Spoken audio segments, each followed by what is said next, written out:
Wow. Okay, that was a way to end an episode, I guess. Hi guys. I guess we're gonna go ahead and they're really ending the episodes on a real pattern going for House of the Dragon so far. It's build up, horrible death. Alicent and Criston go to Bone City. It's like, do you think they can have sex if there isn't somebody, if somebody like important to the show hasn't died previously? Be kind of wild if it was. Like, what if the first time was just Viserys? Like, they're just sort of getting out that or something. That would be crazy.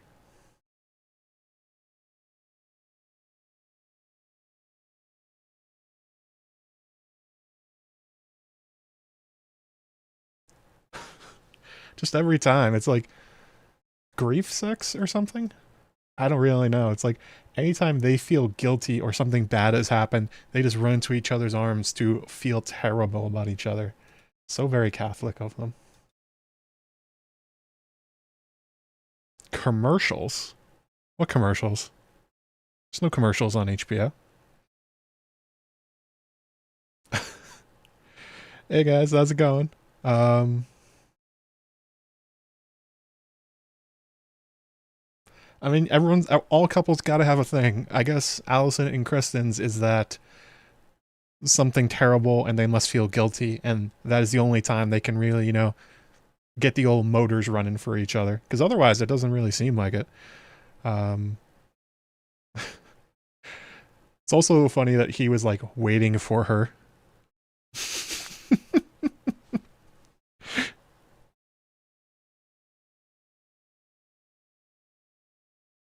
Craziness in that episode.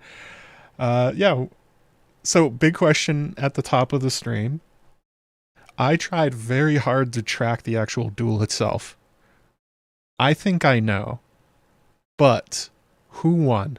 Was it Auric or Eric?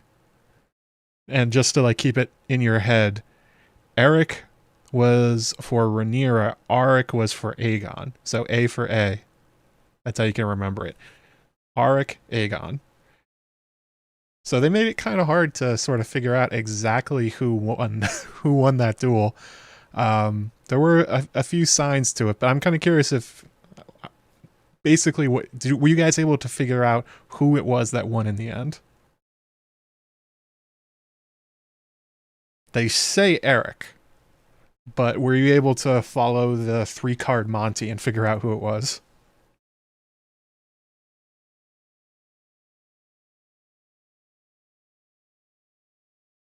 Hmm. Let's see here. Eric, no clue. Yeah, that's probably correct. Um,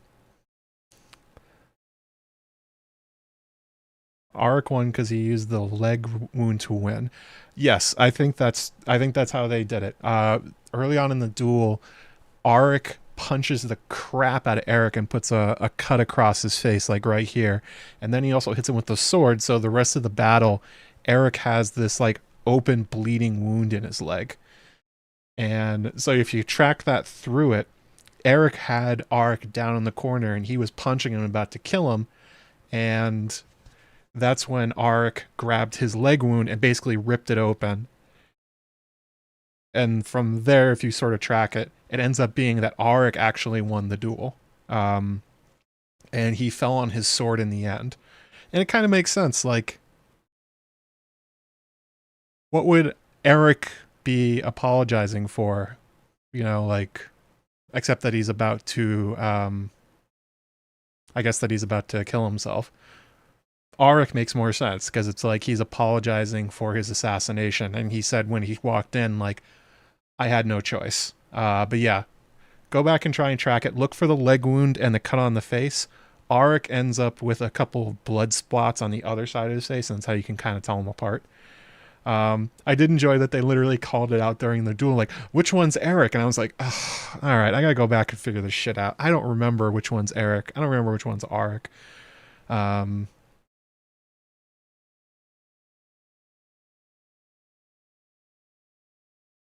Yes, that's right, Grizzly Meadows. He walked towards Rhaenyra, apologized, and then fell on his sword. I believe in that moment, what we're supposed to understand is that as he's dying, Arik is regretting his choice, that he should have gone with Eric, with Rhaenyra, and basically apologizing for treason against her, more or less. Otherwise, why call her your grace? He went there to kill her. He doesn't believe she's queen. I guess in his last moments, he kind of turned that one around.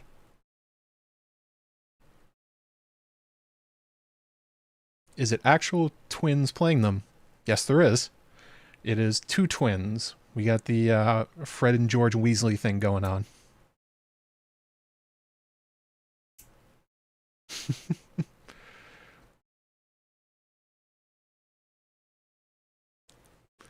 It was interesting how they did that one. It was a little bit of both of the stories where it was like they were crying as they were killing each other, but it was also a pretty brutal duel and nothing really glorious about it. And they're yelling at each other, and it's like, oof, oof. Those poor guys.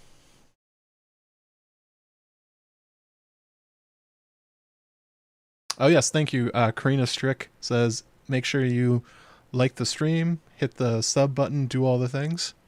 I just did my hair the wrong way. So we're just going to start at the top. We're going to go through it, but I just wanted to get those things off my chest just to begin with, because they were pretty, I think especially the 2 episodes in, and every time we're ending with a Alicent and Alicent and Criston sex scene, it's getting pretty funny. Like, I wonder if by the end of episode 8, will they have really like pumped it up a notch? Okay, so bad phrasing. But like, where do they go from here? Is like Alicent gonna walk in with like a frying pan and hit him across the face, and it's like, all right, let's go, dipshit.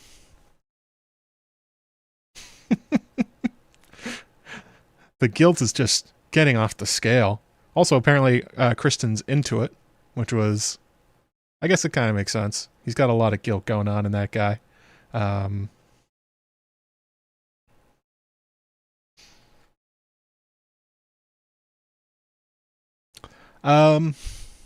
guess before we get going down the list of things that happened in this episode and sort of talk about it, how would you compare this to episode 1? I think I pulled the chat last week, and it was sort of like a rough B- to B, with a lot of people split on specifically Blood and Cheese and if they liked it or not. What sort of letter grade would you throw out here? I would give it, I think I would give it a solid, I think I would give it like a B+ A-. I think a lot of the scenes were really good. I thought the way they constructed them was awesome, and the way they gave us like particular character moments. Aegon again was fantastic. The argument between Daemon and Rhaenyra, awesome stuff. It is going to color how you feel about it that it once again ended with Criston and Alicent having sex, but you know, got to get in your quota, I guess. And also, there was quite a lot of random brothel scene. That was a good one. God love them. They will never miss an opportunity to slip a butt into there, will they? I thought in particular the Cargyle duel was really good. I really enjoyed that. Although there were parts of it that are definitely confusing in a similar way to Blood and Cheese, but we'll kind of get there.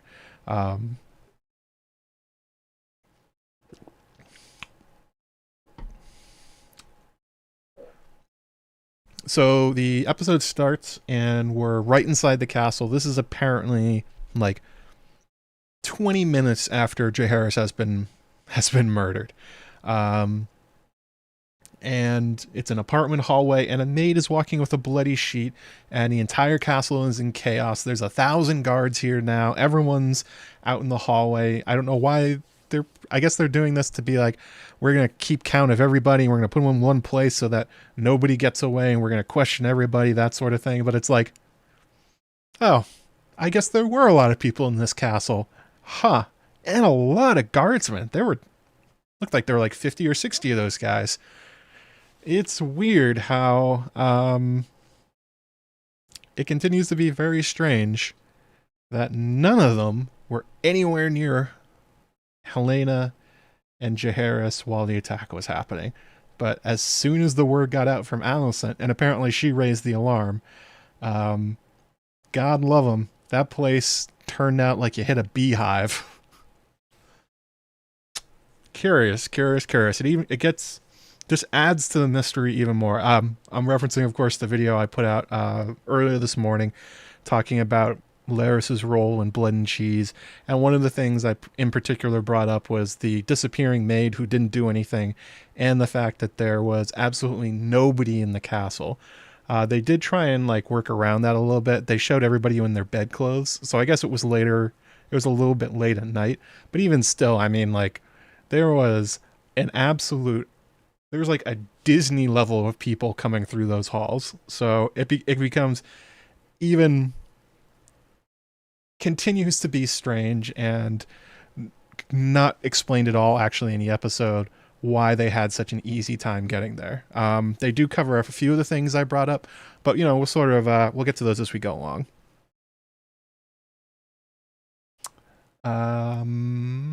Let's see here. Yeah, they're getting dogs to try and find the killers. Criston looks very angry, and then we go to Aegon's quarters, and Aegon is losing his damn mind. He has picked up a red-hot poker, it looks like, and he is smashing the ever-living shit out of the completely awesome Warhammer set that Viserys used to play on. Okay, weird thing here. I thought that whole setup was a lot heavier than it was. And when Aegon was hitting it with the poker thing, it flew apart like it was like packing peanuts or something. I'm like, oh, I guess I had sort of thought it was made out of like stone or something, or like clay.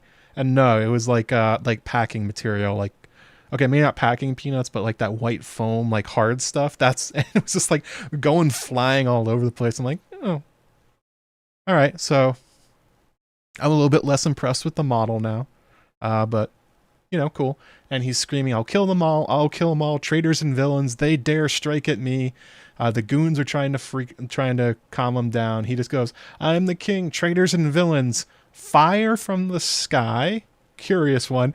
And then, I know this wasn't meant to be funny, but when he went, this is war, I declare war, the only thing I could think of was Michael Scott in The Office, where he goes, I declare bankruptcy. It's like, that's not how it works, Aegon. You don't just, you don't, you don't just like say, we are at war, declaring war at the moment. Ha!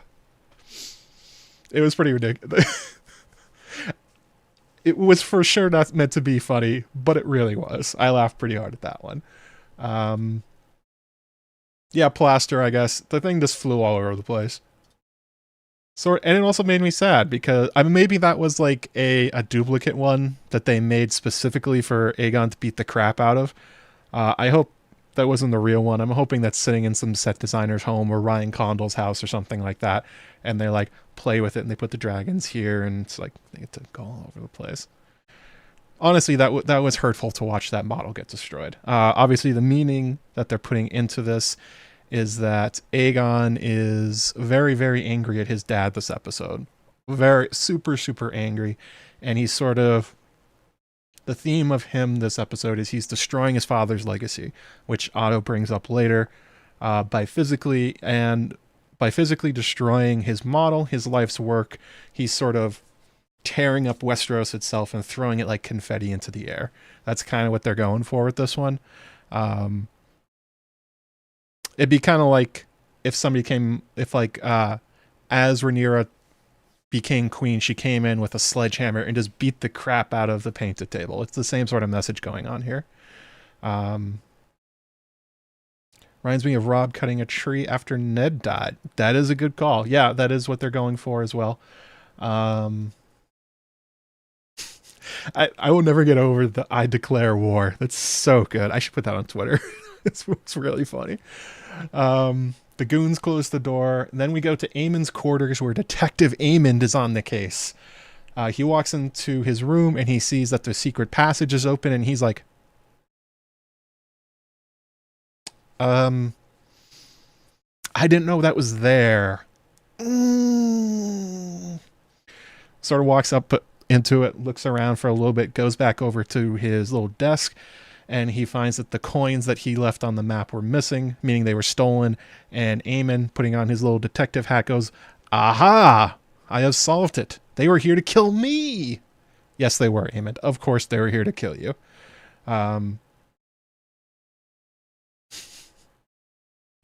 I sort of tried to imagine, like, what would it be like if you walked into your room and like the wall was just open and there was a door there with like staircases.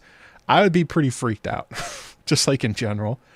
I have heard that's happened to people before. Like builders have put in like secret passages and stuff, or like, I never know if they're real or not, but yeah, that would be kind of strange. It's like, oh, people have been sneaking to my room all the time. That's a little awkward.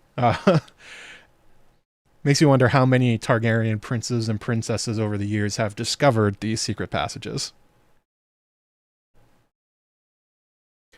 Then we go to Alicent's quarters. Alicent is, of course, very upset. Her and Criston are very upset this episode. They think it's their fault. It's not their fault. Otto says, "The gates have been shut. The search progresses. The villain will be found.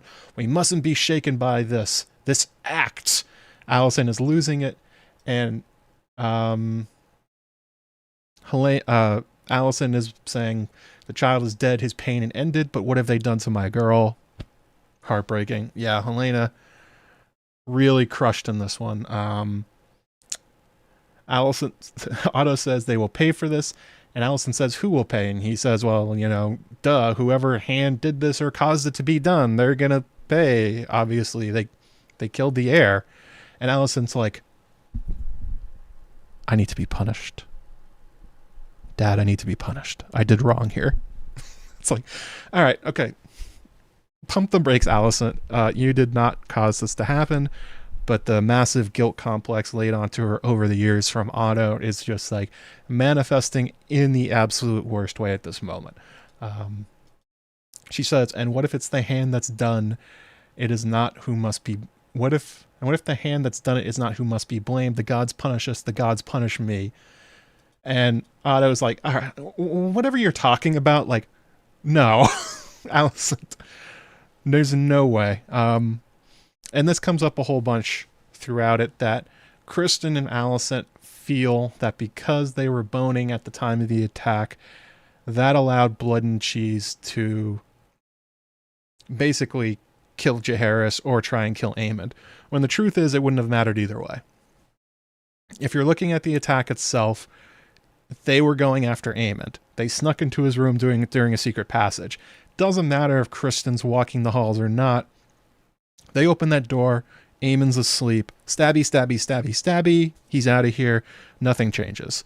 And then when you look at what happened with Jacaerys and Helaena and Jaehaera, I guess if Cole was walking the halls, but he wouldn't have been. Like, he was deliberately not on duty, so it wouldn't have mattered where he was. And Alicent, it wouldn't really have changed anything. The thing that would have changed something is if, like, anybody else in the castle was doing anything at this time. But, they're two characters that torture themselves over their transgressions and feel everything is their fault. And so she immediately decides this is her fault. Sorry, Alicent, not your fault. Yes, Rhaenyra's room is occupied by Alicent. They explained that in the after the episode from episode 1, that when Helaena became queen, she got the queen's quarters, and Alicent moved down into Rhaenyra's old quarters, making it extra hot for them to work out their aggression about Rhaenyra.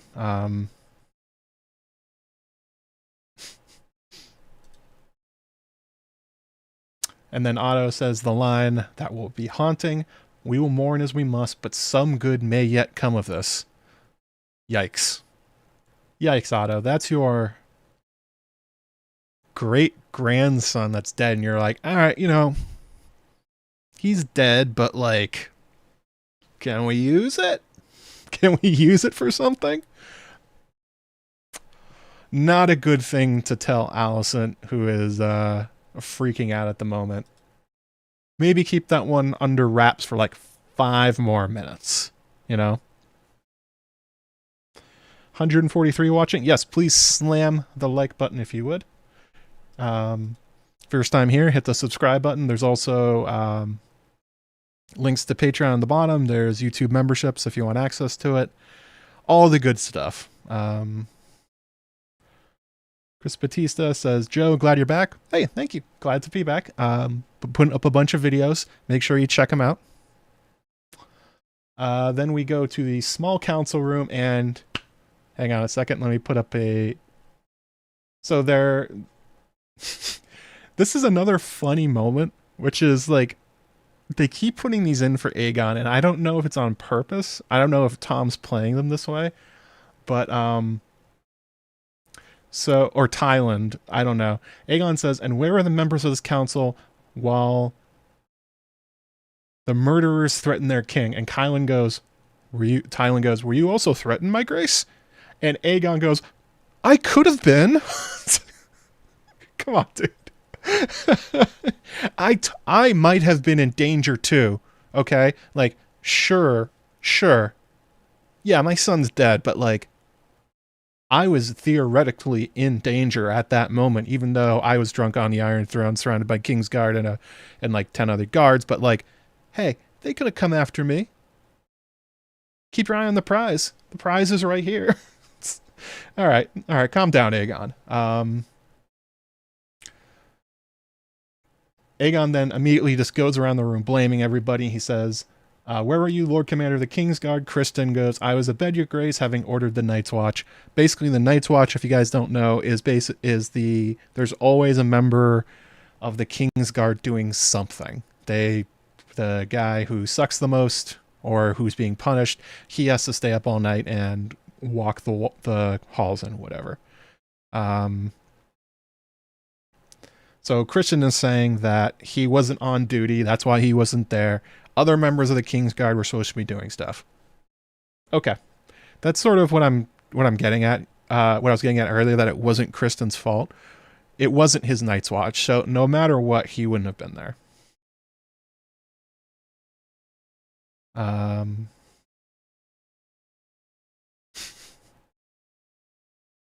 A bed instead of safeguarding the sanctity of my family. It's like, yeah, Aegon's just lashing out at everybody. He's having a rough time with this. He doesn't know who to blame. He sort of blames himself. He doesn't vocalize this during the episode, but I am sure it is weighing on his mind that while this was happening, he was partying with the Aegoons, that they were just sitting around.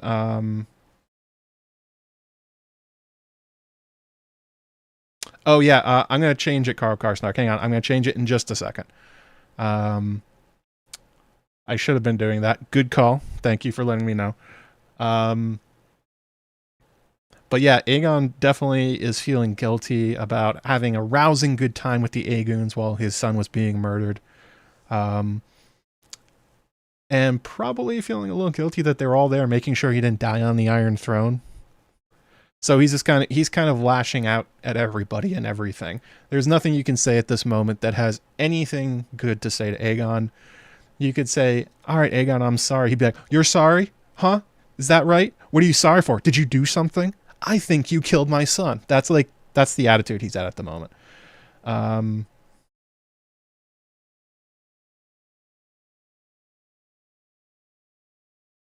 Now, this is the part that got my eyebrows all the way up.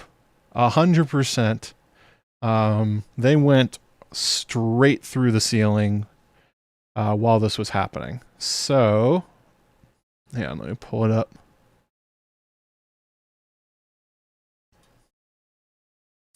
Okay, so this is pretty bad quality. Hang on a second.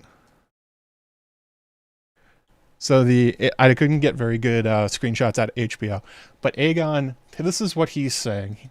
He says, after he accuses Criston Cole, he says, Otto says, "This is not time for blind accusations, Your Grace. We'll know who did this soon enough." Aegon then says, "Who did this? Who? What? Is there any question of who did this?" As he is saying this, there he is. Larys Strong walks into the council room. So while Aegon is asking, "Hey, who's responsible?" We all know who did this. Not only does Larys walk into the room very conspicuously, but you can see the way that the camera work is framing. It's him. If you follow the lines of the actors and the lines of the action, it's all pointing straight at Larys while this is happening. This is a classic filmmaking technique. Everything is pointing right at him. And not only is it pointing right at him, they then give him a one-shot, meaning they zoom in directly on Matthew Needham, but he's not saying anything. He doesn't come in and instantly go, "Hang on here, Grace. Sorry. We caught the guy. It's cool." He walks in and stands there silently while Aegon is going, "We all know who did this. It's obvious who did it." And Larys is just standing there. Let me pull that up. Matthew Needham. This is the shot they put up on screen while Aegon is talking over and over and over again about, "We know who did this. It's obvious who did it."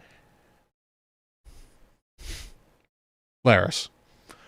I talked about that in my video. I sort of pointed that out, that they've done this sort of thing with Larys before, where they like using a lot of like subtle filmmaking tricks to sort of make you think things about Larys.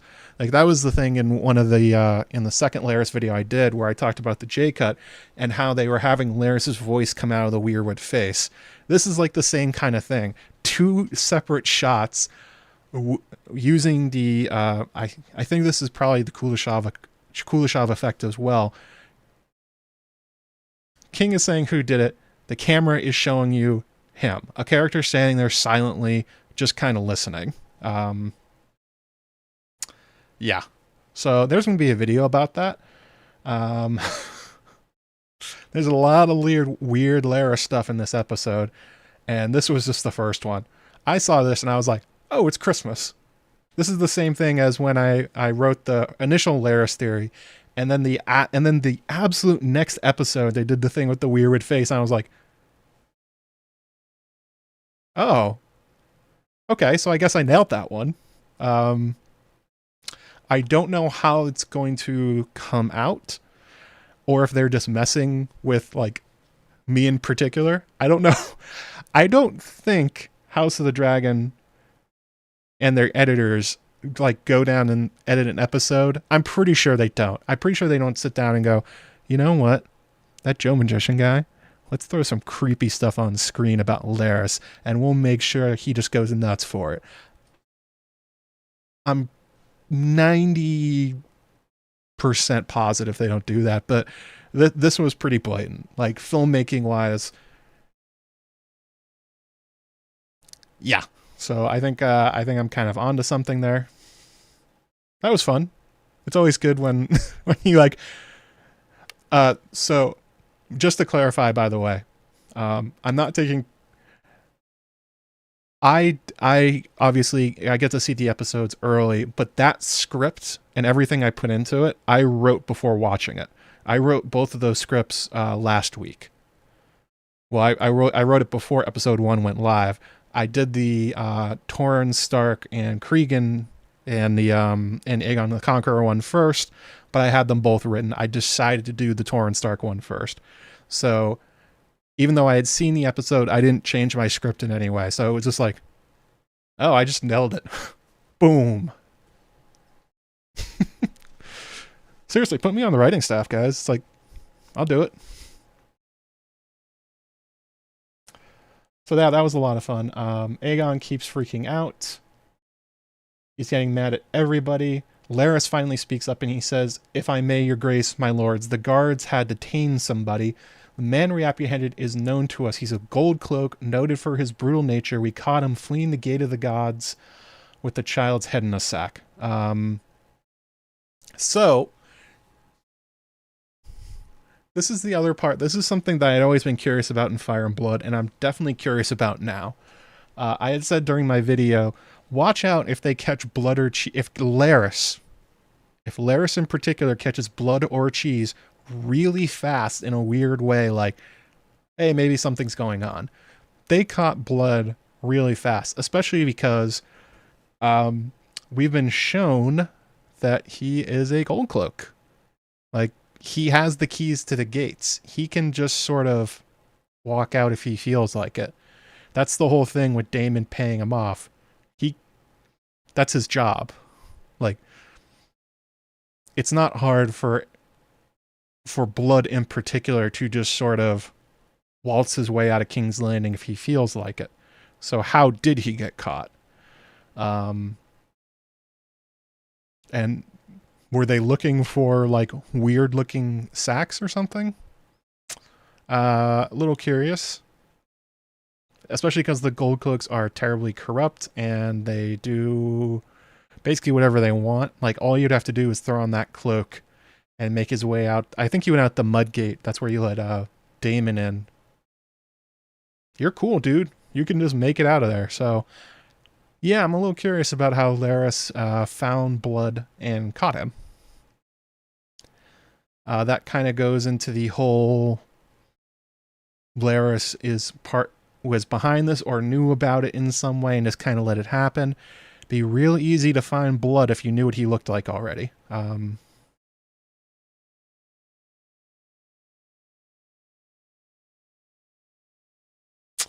That was a good one.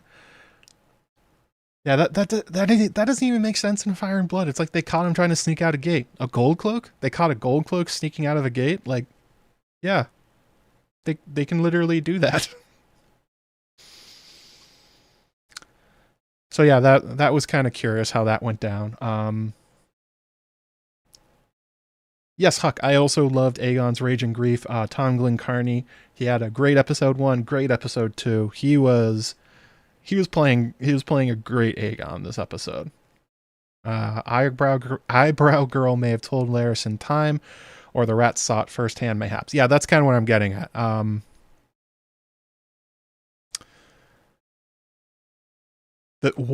the other notable thing, everyone else in the small council is going like, we have no idea what happened. We don't know who even did it. How many people did it? We're going to find whoever it is. And Larys just goes in and goes like, not only do I know, have the guy in custody.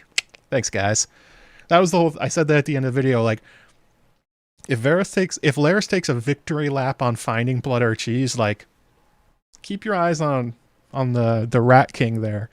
Because, yeah, it's one of those things where he's incredibly effective, but then in the previous episode, incredibly ineffective.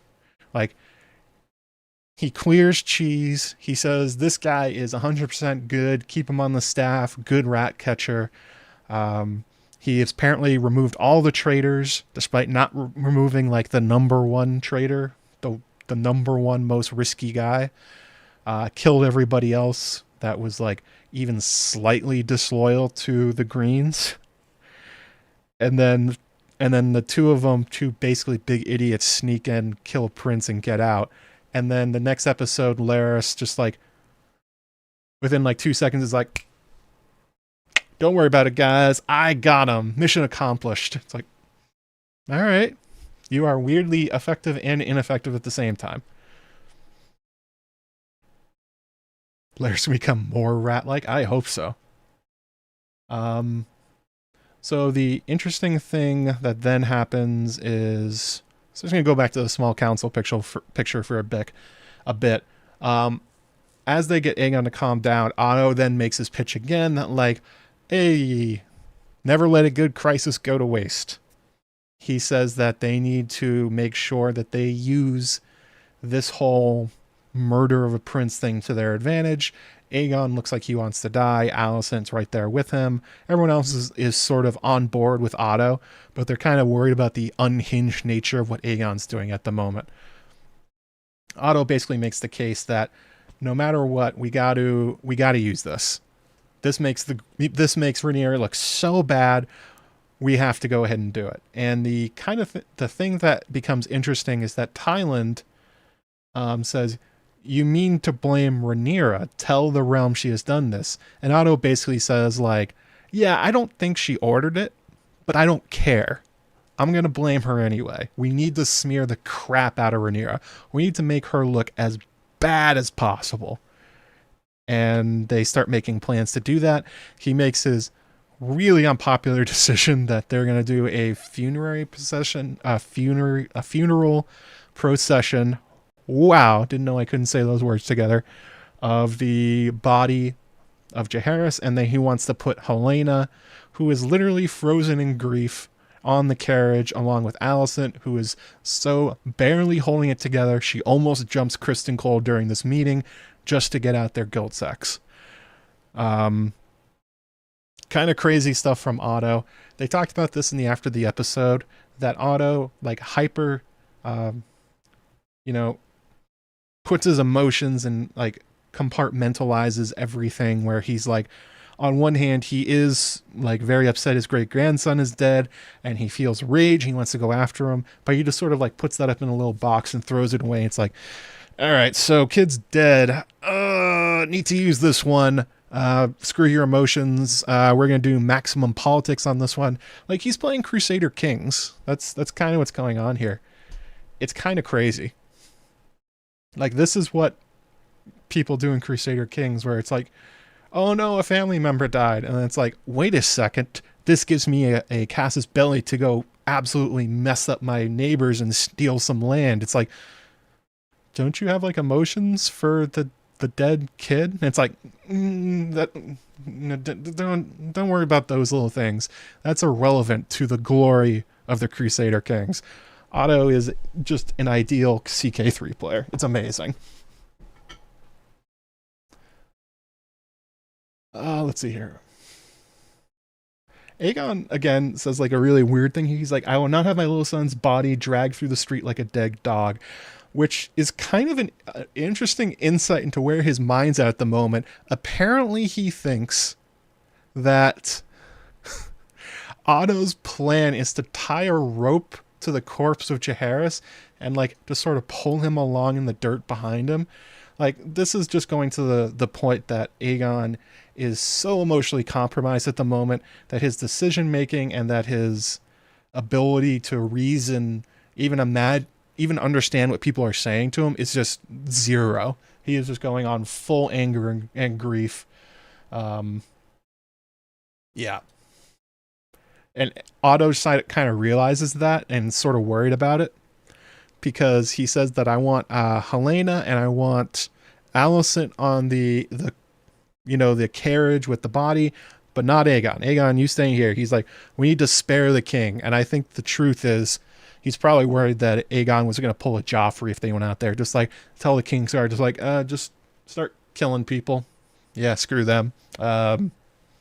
Everybody's against me. I'm going to attack literally anybody. So, smart move by Otto right there. Just sort of recognizing that Aegon has absolutely lost it.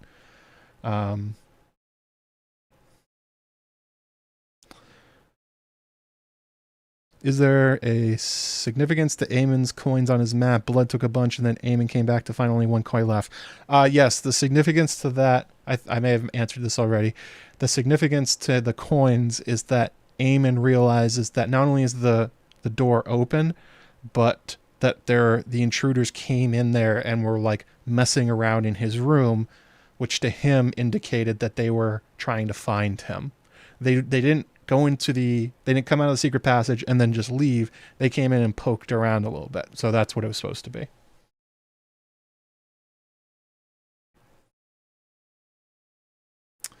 Let's see here. Then we go to, I'm gonna grab the right picture.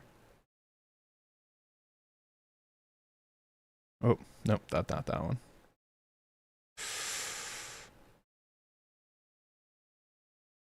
I think I didn't grab it. There we go. All right, so then we go to Helena's room, and Helaena is grasping at the bed frame and crying. They talked about this after the episode, that Helaena has basically become completely frozen in grief. She doesn't know what's going on around her. She doesn't care about anything. She is just absolutely devastated at what happened to her. And Fia Saban, I think that's how you pronounce it, did a fantastic job sort of portraying this. Alicent has to be the bearer of bad news, and she walks in and says, there's a funeral for Jacaerys. We have to be on the wagon behind his body. Helena's like, no? Like, let's not. I'm not about that life. Alicent's like, I don't want to either, but we kind of have to. And Helena's like, why? This sucks? Alicent's like, it's our duty to make sure that people get to know us and they like empathize with us. Helena's like, I don't give a shit about them. Like, I don't want to know them. This is my grief. This is my child. Like, I don't want to be used as a prop. The same thing Alicent was saying to Otto. And Alicent's like, yeah, you sort of got to though. So get on that carriage. Alicent really, this is a very strange episode for her, because many times throughout it, she is absolutely devastated by what's happening, but also is like oddly cold to her own kids.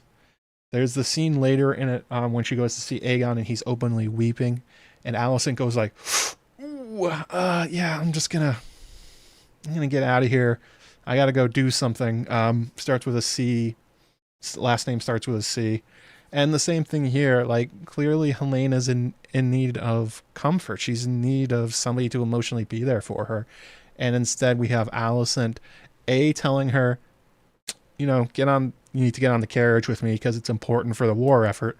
And then second, she immediately tries to ambush her with like, oh, so yeah, about what you saw last night when you came into my room. It's like, really poor timing here.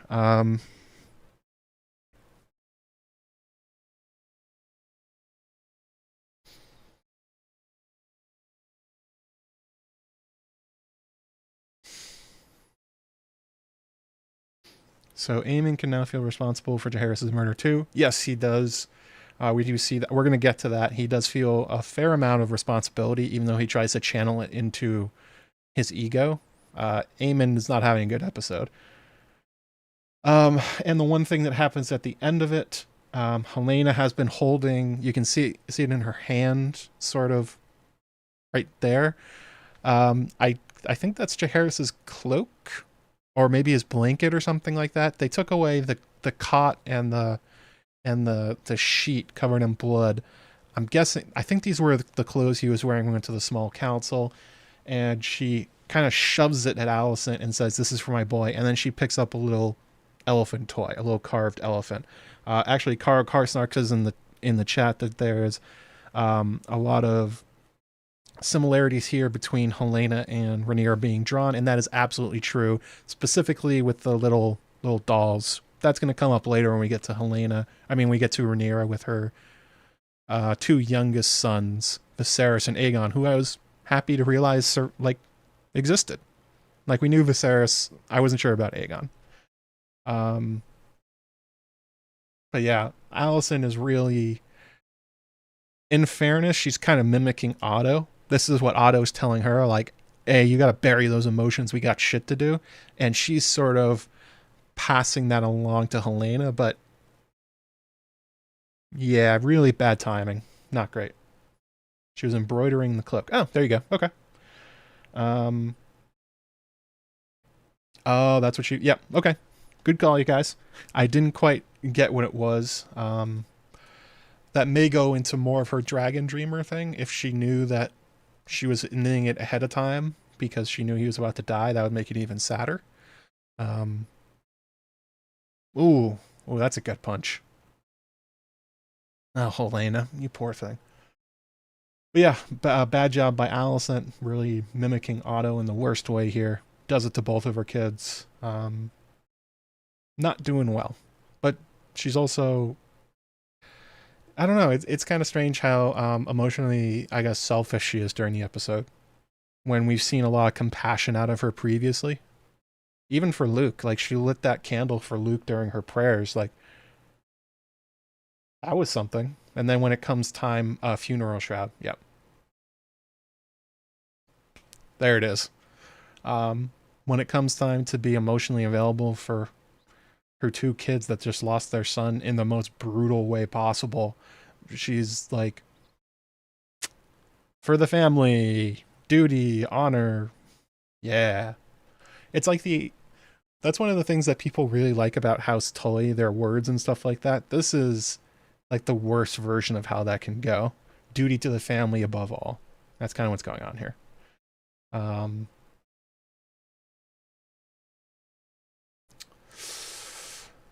So then they go out to the King's Landing streets. Let me see if I got this one.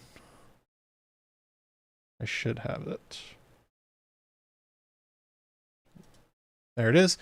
The two of them are riding on the carriage behind the body. They show us the crazy Frankenstein shot of the head that's been sewed back on. Didn't really need to see that, but they did, I guess, because reasons. The whole thing's kind of strange. One thing I noticed is that these are all Hightower soldiers. They're all wearing Hightower armor, but for a whole bunch of them, they had them wearing tunics for House Targaryen, because it's like, ooh, yeah, we need to remind people these are Targaryens, because that's the thing that Otto said during the small council. Like, he needs to be burned, as is, has been done for Targaryen princes for 100 and something years or whatever. And it's like, not the best time to advertise that we're Hightowers.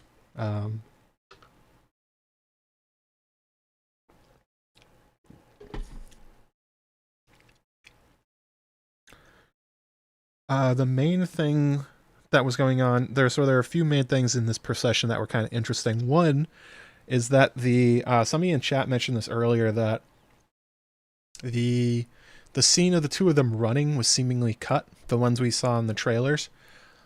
It looks like it should be here. Maybe it will come later. But it certainly looked like they were dressed like this during the trailer. The other thing is that there's basically an anti-Rhaenyra hype man the entire time. That's more or less saying, he's saying, behold the works of Rhaenyra Targaryen, pretender to the throne, Kingslayer, Rhaenyra the monstrous, etc., like on a loop as they're going through the streets.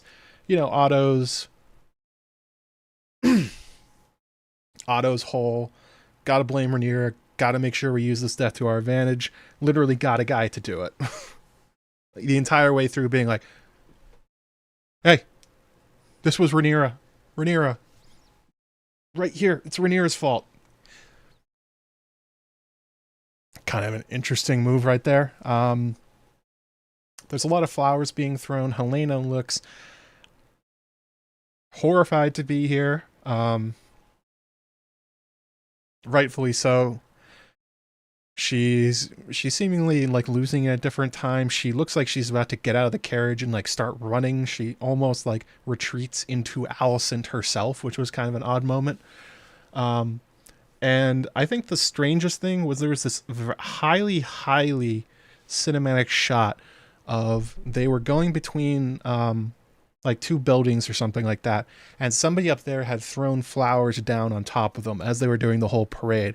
But as it was happening, Helaena looks up and gets this weird sort of dreamy look on her face, and as it's happening, they kind of slow down the flowers and put some sort of effect on them, so they start like swirling together and like making something. I couldn't tell if this is something we're supposed to intuit about Helena's connection to dragon dreams and her ability to see the future. If this is like how she experiences it, sort of like how when they showed Bran seeing his visions, it was just like a whole bunch of stuff one after another, or if it was just a very pretty shot they decided to put in. I don't know what was going on there, but it definitely stuck out for how unusual of a camera shot it was for this whole thing. It's like the second time in 2 episodes that they've had Helaena do very weird things. The other one was during Blood and Cheese itself. where she says, she points to Jacaerys when they ask which one's the boy, and Blood's like, oh no, she's not gonna give up the heir. And then she just kind of like turns to cheese and just kind of like does that for like 5 seconds, and he just goes like, oh my god, no, she's telling the truth, that is the boy. Yeah, I don't know if there's something supposed to be implied here, or if it was just a cool shot. It could have just been a cool shot. But it's hard to tell with a character who's literally magic, so you never can tell. Jon Snow, the Greens' reaction to each other's grief is so markedly different than the Blacks. They purposely showed Jace and Rhaenyra embracing and Jace breaking down as he tried to do his duty. Yes, exactly right. They show a lot more humanity on the Black side, whereas Alicent and Otto are more or less in control and forcing everyone to bottle every emotion for the sake of the war. Which, you know, isn't working. We're seeing it not work. We're seeing Aegon lose his mind. We're seeing Helaena crawling out of her skin during this parade for her dead son. Alicent is like falling apart at the seams. She can't even feel like she can be a mother, a parent to her children. And it's like, ooh, man, you guys really got to rethink this whole no emotion, all strategy thing going on.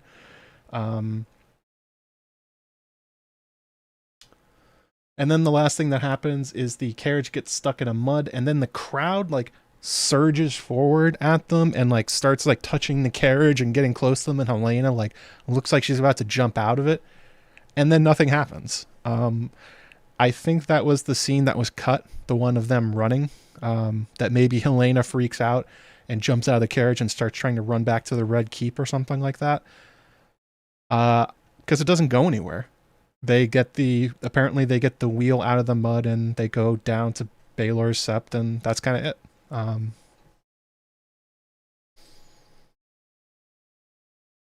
see here. Next up, we got... Oh, hang on a second. Oh, while this is happening, I'm sorry, they're cross-cutting this with Larys in the dungeons. He has caught Blood and basically questioning him, but it's like the weirdest questioning ever. This is a really dark image because of, I don't really know why. For some reason, when I was taking screenshots from the episode, they all came out super dark. I don't really know. Oh, the dragon pit. Yeah, wherever they were taking him. So they just kind of like bounced from one to the other. It was... Alright. So Larys walks in and he sort of puts down his little satchel of awful torture devices. And Blood looks at them and instantly just goes like, oh, so yeah, it was Daemon. Here's how it happened. I let him into the city and he was going to pay us half at the beginning, half at the end. He wanted us to kill Aemond. Yeah, what else do you want to know? And Larys is like, oh, man, this was going to be fun. It's going to use the weird claw thingy. And like, you were going to scream. I was going to smile. The guards were going to look disgusted, but you know, we were going to have a night, and you ruined it, Blood, by instantly giving up everything they want to know. Yeah, I was hired by Daemon Targaryen. He paid us half now, half when the job is done. Larys then goes, who is us? And Blood says, a rat catcher employed by the household. I don't know his name. Are you going to hurt me? Larys says, no, I'm not going to hurt you, but he will. And then Aegon comes in with a mace and just beats the shit out of Blood. So the thing that made me suspicious about this is, so they have Blood say, I don't know his name. And that's the cue for Larys, and he goes, okay, Aegon's just going to kill you now. Here's the thing. You don't have to know his name to identify him. He knows his face. He knows what he looks like. Like, get all the rat catchers, bring them in, say to Blood, point out your accomplice. Why couldn't they do that? Why didn't they do that? Why did they instead go right to killing all the rat catchers instead of using the guy who knows who did it? He's here. He's giving up all the information. He's going to do whatever you want. And instead, Larys instantly goes like, all right, cool. All right, well, so Aegon's going to kill you now. GG, no see you in the afterlife. He could have gotten more out of him. It's so obvious how to do that. Just like put him in a lineup. Jason B says in the chat, Larys played the young king. Yes, I think he did. He played Aegon to let him kill blood here. And it's when he could have ID'd cheese for him. And then we're jumping ahead a little bit, but like I just said, Aegon then orders all the rat catchers killed, and pretty sure it's going to be Larys and his guys that round them up and do it. Again, seems like Larys is continuously giving Aegon bad advice. He's the one that said the thing about how Otto was his father's hand and how he shouldn't really want to be like Viserys, and that really stuck into Aegon. Oh, that really stuck into Aegon's brain. He suspiciously catches blood super fast, and then even though it is quite clear that blood would be able to identify who cheese was, just says no, don't need to. Aegon, you can kill him now. It's like, a little weird.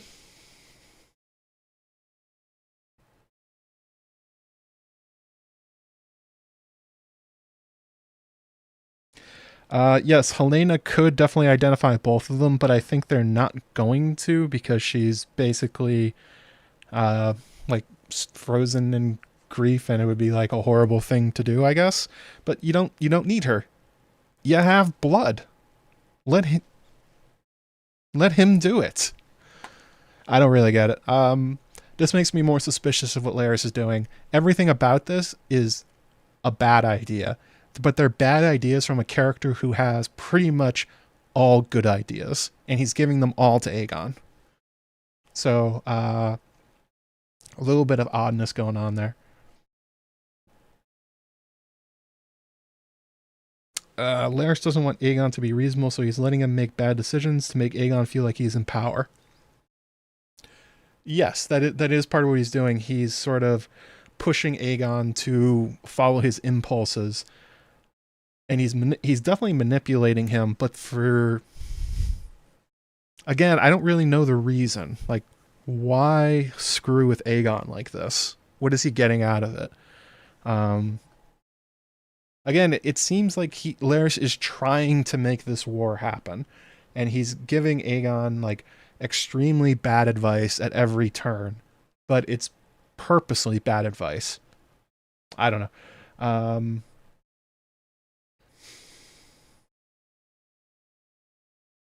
So let's see here next. Then we go to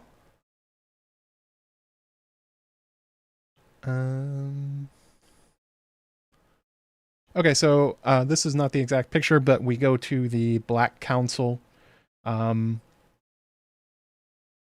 So we get the news being delivered to Rhaenyra, where the Maester says, like, this is everything that happened. I have perfect information. Boy's head was severed. Everyone witnessed the procession.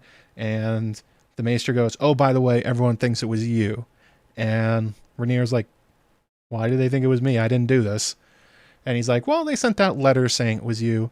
And then Sir Alfred Broom is like, yeah, everyone thinks you did it because they killed Luke. And then this was revenge. And she's like, I would never do this.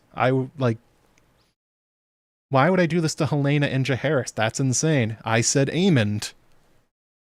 What exactly happened here?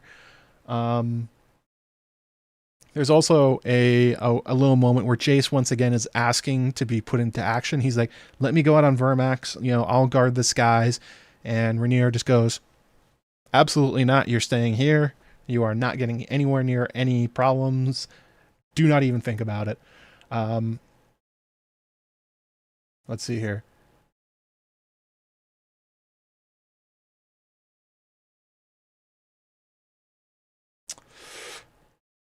Yeah, so are you suggesting, Sir Alfred, that my grief drove me to order a decapitation of a child? Alfred Broom, I merely thought perhaps an action was taken in haste. Rhaenys goes, watch it. Eric is just kind of like staring daggers at this point. Rhaenyra sits down and she's so confused. She's like, I don't even know how this happened. Like, I didn't order it. Who would? And then the entire time, Daemon is just sitting there going like,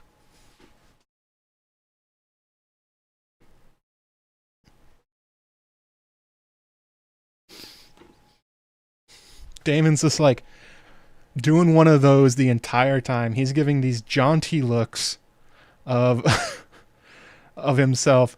Yeah, like giving one of these. Just like waiting for somebody to say, Daemon, do you know what happened? Because he was going to go like, oh yeah, I did it. I got vengeance.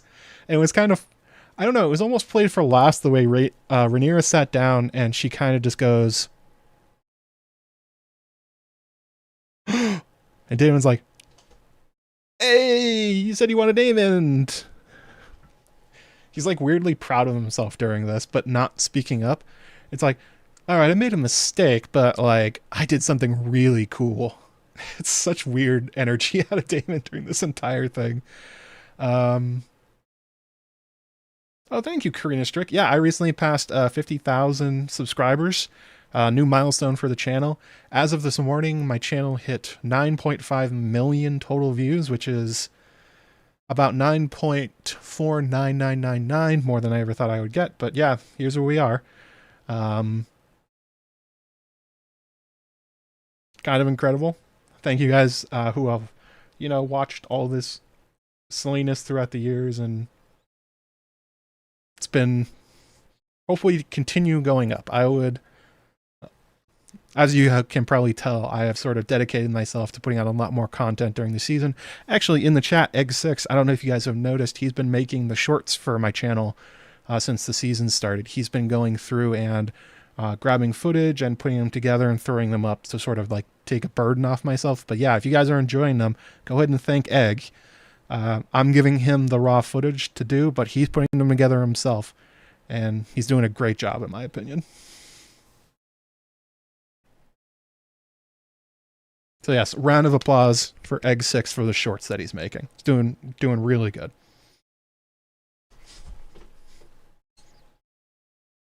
Yeah, thank you guys. It felt both of those felt pretty good. So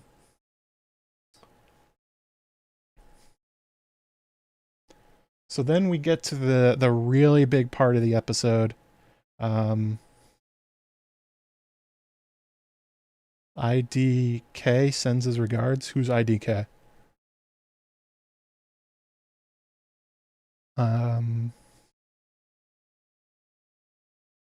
Let's see here. Go to this one. So we get to the big argument between Rhaenyra and Daemon. And the crux of the argument is that Daemon doesn't think he has to listen to her. Daemon feels like they are co-rulers, that they are partners, and Rhaenyra's saying, absolutely not. We are not partners. I'm the queen, and you have to listen to me. And Daemon's like,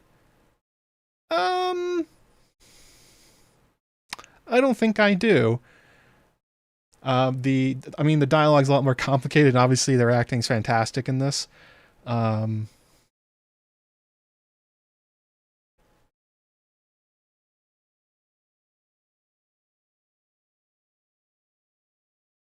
think the funniest, there's another actually really good, like, humorous line out of this, where Daemon says, Mysaria provided the names and the subterfuge. I was clear in my instructions. Aemond, the brother of Aegon the usurper, I cannot be responsible for a mistake. And it's the way he says it, it's like going to be a perfect meme of like, I can't be held responsible for a mistake. It's like, really? Are you sure about that? You sure, Daemon? I think you can. And the argument sort of gets out of control. At a certain point, Daemon looks like he's about to choke her again. He puts up his hand in like a menacing way after jumping up and like throwing something across the room. And Rhaenyra recoils, thinking like, oh shit, he's about to go for my throat again. And he puts his hand down, and then he tries again, but softly, and like puts one on either side of her head and kind of holds it, but clearly still being a menacing figure here. And basically the unresolved parts of their relationship have finally come to bear. In particular, with what happened in episode 10, where he did choke her, and Rhaenyra doesn't feel like she knows Daemon, doesn't feel like she can trust him to carry out her will, or really not just completely screw things up, that he's dangerous. And in a way that he was dangerous before towards other people, but Rhaenyra feels that he is just so much of a loose cannon, and he doesn't feel like he feels like he can do whatever he wants, that he's king. Daemon fires back and tries to argue, I put the crown on your head, I'm gonna go get you Harrenhal. Rhaenyra's like, you said you were gonna go get Harrenhal. You made a war council. You're not doing these things for me, you're doing these things for you. And he doesn't really have a response to that. And at the end of it, it comes down to that Daemon still feels like it's his throne, it's his crown, and that they have that in particular was stolen from him by his brother and now Rhaenyra, and he's resentful. And her accusations that she only married him to try and claw his way closer towards the Iron Throne land. Daemon is infuriated by it. There's definitely truth to it. He more or less says it. He said, or did he merely use you as a tool? This is what he says. Did he merely use you as a tool to put me in my place because he's afraid of me, because he knew your legacy, unlike mine, would never outshine his own? He was not afraid of you, Daemon. He cannot trust you more than I can trust you. He was a fool who sought greatness but shrank from spilling blood to achieve it, and I see you will suffer the same fate. And then Rhaenyra earlier says, you did not lose it, you gave it away because you thought only and ever of your own glory, and now my father, in his grief, who needed you. Your father was a coward who knew I was the stronger son, that I was the leader of men, and he was afraid to be seen in my shadow. And the thing that's going on here is Rhaenyra and Viserys are being more or less treated as the same person by Daemon. He's talking about how Viserys feels about him. The implication is, this is how you feel about me. You're only scared because you think you're only trying to control me because you think I'm too great. You know, you're trying to put me in my place. You're trying to teach me a lesson just like Viserys, and I don't need a lesson. I should be king, more or less. There's also like a Freudian slip where he says, to give up my brother's throne to the traitorous lies of Otto Hightower. And Rhaenyra goes, no, my throne. This is my throne, you dick.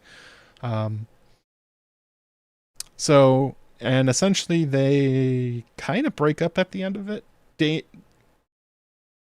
Rhaenyra says he struck down a child. Daemon says it was a mistake. Rhaenyra says he's pathetic, and he just leaves. He gets on Caraxes and bolts out to Harrenhal.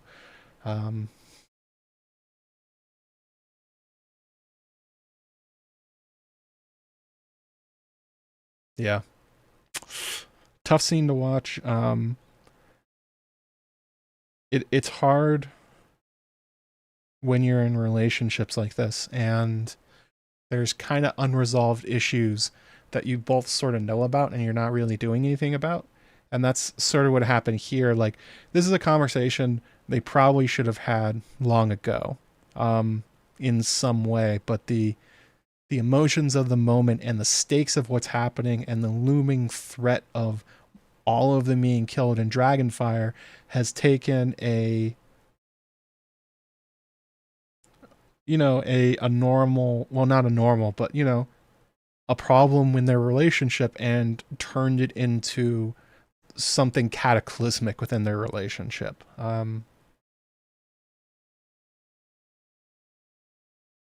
It's it's tough, especially when the other person just sort of leaves. That one hurts.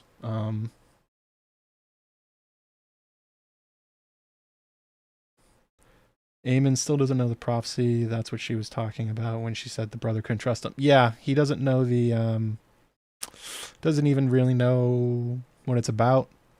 But I think it's more that um, I think she's getting at that Viserys couldn't trust Daemon to be the next in line, that he wouldn't basically Daemon his way through it.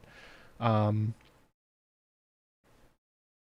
and also, a key part of this is that I was actually talking about it in the in my Discord earlier with a few folks that are in the chat right now.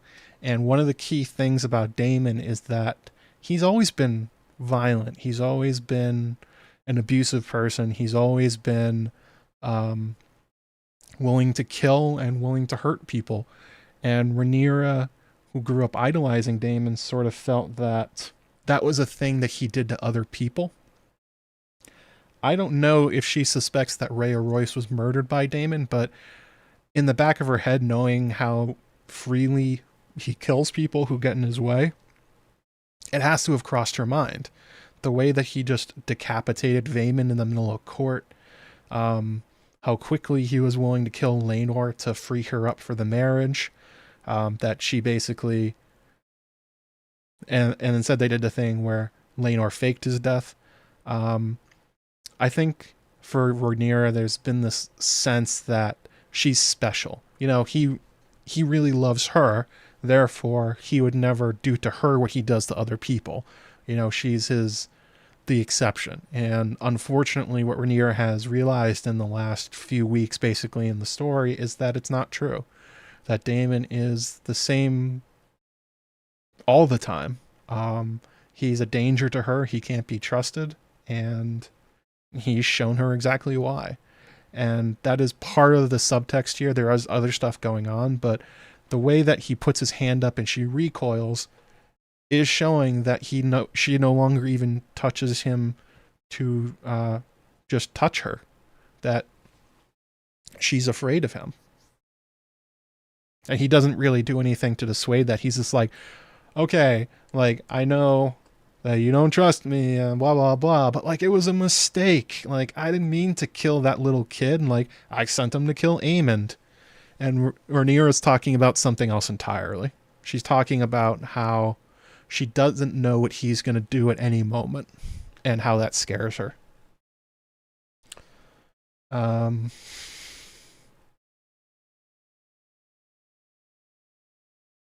There's also, actually, Egg says in the chat something about Mysaria. There's definitely some bonding between Mysaria and Rhaenyra over Daemon's shitty treatment of women in his life. But we'll get to that a little bit later. Baela walks in and Daemon stalks past her without saying anything, even though he's not mad at Baela. He's just like, whatever, bye. I'm out of here. Gets on Craxies and go. Baela walks in and says, you wanted to see me? Rhaenyra says, the next morning, take Moon Dancer and keep a watch on King's Landing. I must know what they do next. Stay high and keep your distance. We can afford no further mistakes. So Jace can't go out, but Baela, smooth sailing. You can go out there and maybe die to Vhagar, but not Jace. Never Jace. Yeah, but Baela, you're cool. Yeah. That's obviously not the point of the scene. The point of the scene is they're establishing why Baela will be on her dragon in the next episode. If you saw after the episode, her and Moon Dancer are going to be doing some stuff. So,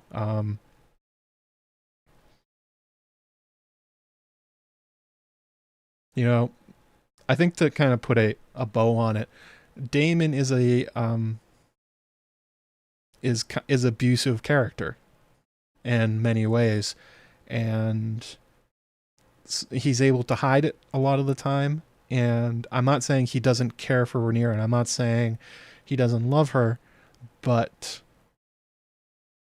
it doesn't go away. He's always sort of thinking about this stuff, and it's clear in moments of extreme emotion they just sort of pop out.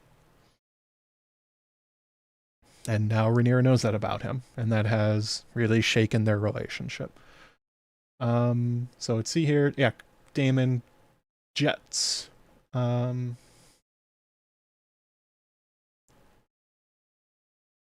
we go to. Ooh, I don't think I downloaded this one. It was kind of tough, honestly, to get them this time. HBO is being weird. So we're gonna stay on Rhaenyra because it's another Rhaenyra scene. She's playing with baby Viserys and baby Aegon, and the toys that they're playing with are basically the same ones that we saw earlier with Helaena, the ones that Jacaerys used to play with. He had an elephant. He's playing with other little animals too, and Rhaenyra gives him a little dragon, and he sort of picks it up. He's like, "Ooh, cool, fun." Obviously, they are putting the two characters next to each other. They are drawing intentional parallels between their lives, much in the same way they're doing with Daemon and Aemond. They are setting up Rhaenyra and Helaena to be similar characters, which is interesting because we talked about earlier that weird scene with Helaena where she's staring into the flowers and there's something strange going on with it. We have a very similar scene here with Rhaenyra. Rhaenyra is, she's playing with her kids, and all of a sudden she looks up and she kind of looks out the window into some dust that's like going in front of it, and it has sort of the same effect of what's going on. And they sort of cut from one of her eyes to the other, and they go back to the light and the dust, and it kind of makes me wonder if there's,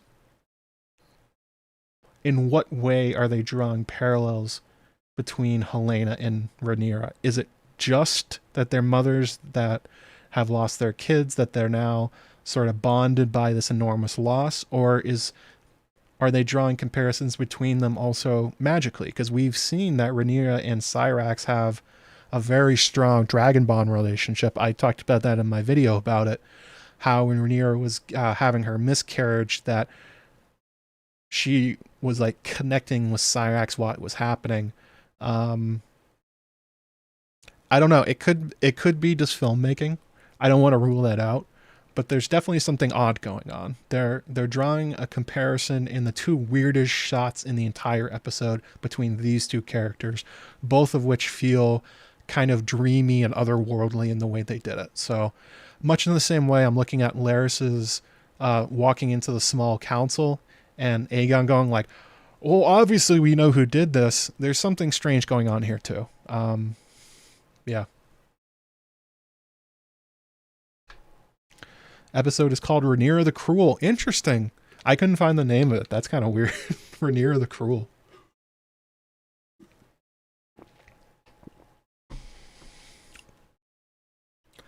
Rub the like button. Yes, slam the like button, folks. If you're enjoying the channel. Again, subscribe, like. There's also links to Patreon down below and Threadless where you can get some cool House of the Dragon merch. There's memberships where you can get access to behind the scenes stuff, and also patron only content like analyzing some of George's short stories and that kind of stuff. Ooh, my voice is starting to go, so I think we gotta move this up a little bit.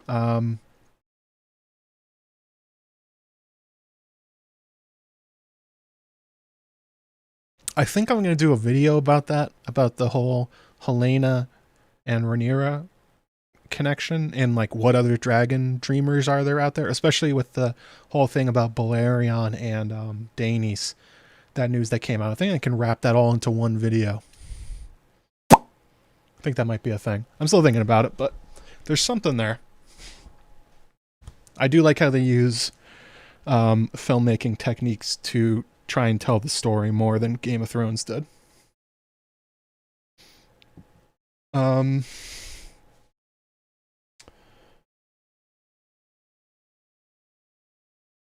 Ooh, let's see here.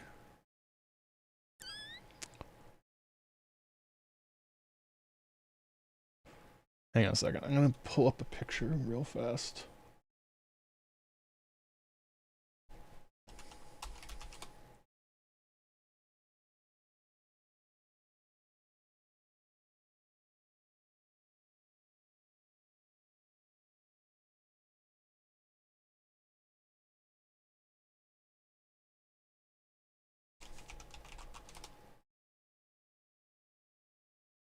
Okay, I guess this one we'll have to do. Because I didn't get a picture of this when I wanted to. So the next scene that comes up is also kind of a weird one, and that is Alicent is going to her chambers, and she's about to take a bath. Hang on a second, let me get myself out of. Okay, I guess I'm just out. I am Alicent. I am Alicent Hightower at this moment. She goes to take a bath. Her servants leave. This is a carrying over from the last episode that she doesn't want Larys' spies around her all the time in her private moments. So she once again is like, get out of here. She goes out to talk to Criston Cole, and she says, have you told anyone? Criston says, what do you take me for? Criston, I have bad news. I take you for an idiot in basically every way, and you are. It is shocking to me that you have a character have not just blabbed your secret to somebody at this point. You are this dumb. Do not, like, don't give Alicent this attitude like, oh, I'm not that stupid. Yes, you are, Criston. You are this stupid. What do you take me for? Alicent said, ones who seeks absolution. Criston says there's none for what I've done. Doesn't mean he's not going to try. Alicent shut the doors and starts undressing. Criston sort of looks at the door and then shakes his head. Alicent looks at the door and shakes the head. It's like they clearly want to go to Bone City right here, and they just don't feel like they want to. Alicent then slips under the water and, in a very weird moment, sort of looks like she's trying to drown herself or something. She goes all the way to the bottom and kind of just like opens her eyes and just sort of goes like, stares at it, and like the bubbles stop popping after a few seconds, and it's like, oh, Alicent, you feeling a little suicidal at the moment? Kind of looks like it. You know, it's just setting up what's going to happen in the end, that they have sort of said this every time they've been together, like, oh no, this is the last time. That was too crazy. We can't do this again. That was insane. Like, look at the consequences. And then they sort of get close to each other and they're like, I think we should bang. There have been scenes from the promos we haven't gotten to yet where Alicent is like standing over a river or something like that, and she has like this terrifying look on her face, like, and it looks like she's been in the water or something like that. There's something strange going on with her. Her self-loathing seems to be off the scale at the moment. Rebirth and baptism symbolism here. I mean, I guess for the viewer, but it wouldn't be for Westerosi. They don't have baptism and stuff like that, so maybe just for us. Then we have Criston being a complete prick.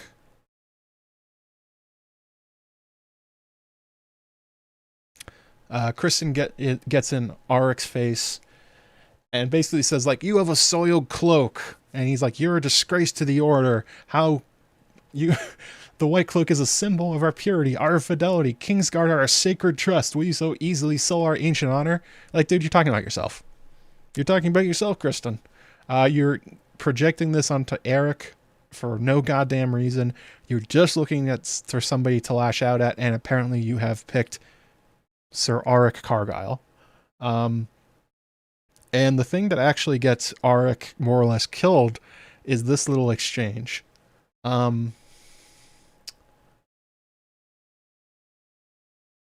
Criston, Eric, like, he gets in his face about his cloak being dirty. He's like, all right, I'll go right now and I'll go clean it. Fine, whatever. And Criston goes, where were you when Jacaerys was murdered? Auric says, with King Aegon. And Criston says, and you are not in private quarters where you might have prevented the crime. They go back and forth, and this is what Auric says. I think the line that makes Criston send him on the suicide mission. He says, where were you, Lord Commander? And why has Helaena, the queen, been granted no sworn protector? Surely when she assented, and then Criston cuts her off and says, your brother is a thief and a traitor to the crown. And it's at this moment that he has called out explicitly Criston's, not his grief, but his guilt. What this is really about. Clearly the Kingsguard know that Criston has been sneaking off to hang out, I guess, with Alicent whenever he has the opportunity, and everybody's noticed. It's not just Larys. The other members of the Kingsguard have noticed, and that's what Eric is saying. But the threat he makes is just so we're all clear, because we're kind of used to Kingsguard screwing around at this point from both of these series. Kingsguard who break their vows of chastity, bad things happen to them if they get discovered. They get gelded, they get sent to the wall, they're considered traitors to the crown, all this stuff. So Eric is basically threatening Criston here, like, I know where you were, why are you questioning me? And then Criston gives him this insane mission to go to Dragonstone, pose as his brother, and try to kill Rhaenyra. Yeah, like straight up Zap Brannigan style. He's like, Eric says, you would send me to my death. And Criston says, or to triumph and to glory. It's like, you're sending him to die. And Criston is upset at being called out about it. And this is one of those things where it's like, Criston is such a bad person. He's so guilty. He's feeling so guilty about what it's not even his fault, but his guilt is so strong that he's going to send a guy to go die just to, like, I don't even know what it's supposed to do for him. Is he going to feel better when the news comes back that Auric has predictably been killed? No. But Criston is just legitimately lost his mind. Everything about this is like, the parallel here for Criston is actually Aegon. The two of them are reacting to this in similar, illogical, and extremely emotional ways. And much in the same way that Aegon has been basically trained to not let anything out, Criston's doing the same thing.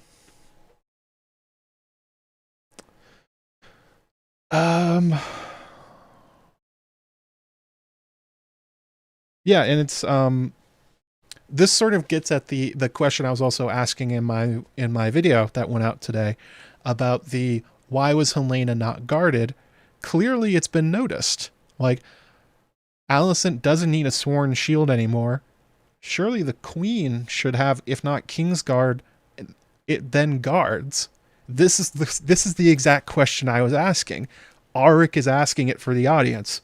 Why was nobody there? It's not supposed to be Criston. It's not supposed to be Auric. Why has nobody been assigned? Why hasn't this been brought up? It's like, ooh, yeah, good question. It's almost like somebody's been kind of playing loosey-goosey with the with production details and sort of letting things be lax within the Red Keep. I wonder why somebody would do that. It's Larys Strong. Larys Strong did it.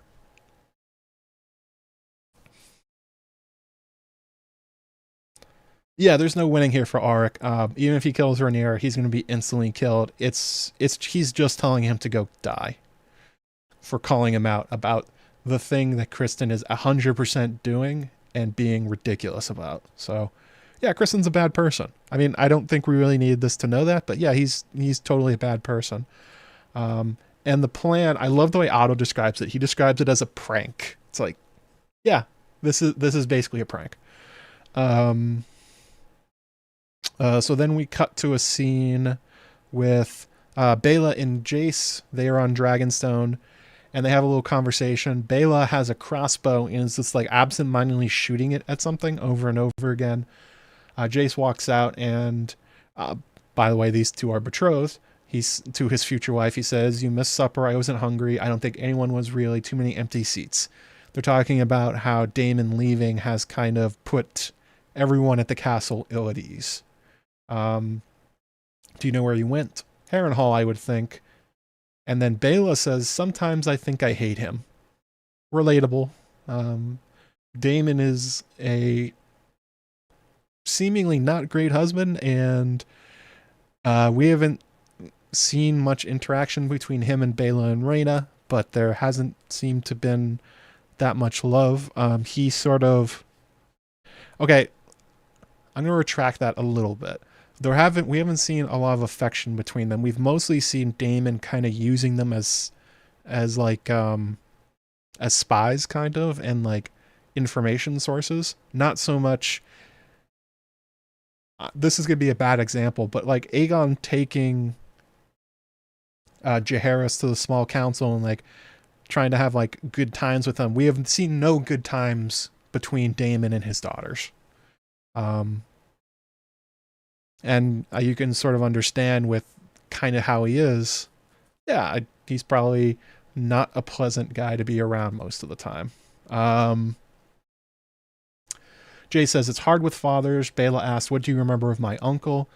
Jace says, he taught us to catch fish and sing sailor shanties. I want to hear the sailor shanties. If they don't put this on somewhere on the internet, they are missing out. Like, there was a whole sea shanty, like, craze. And he had a weakness for cake. There's a double meaning there that's funny. I'm just going to go ahead and leave that one there for everyone to figure out. And then Baela asks, answer Harwin strong. So she's asking him about what his relationship to his real father was. And Jace doesn't get upset. It seems like they've talked about this before. He says, he was gentle and fierce. They called him Breakbones. He loved us, I think. And Baela goes, of course he did. And then Jay says, I miss Luke. I think this is one of the first times we've heard Jace talk about Harwin at all.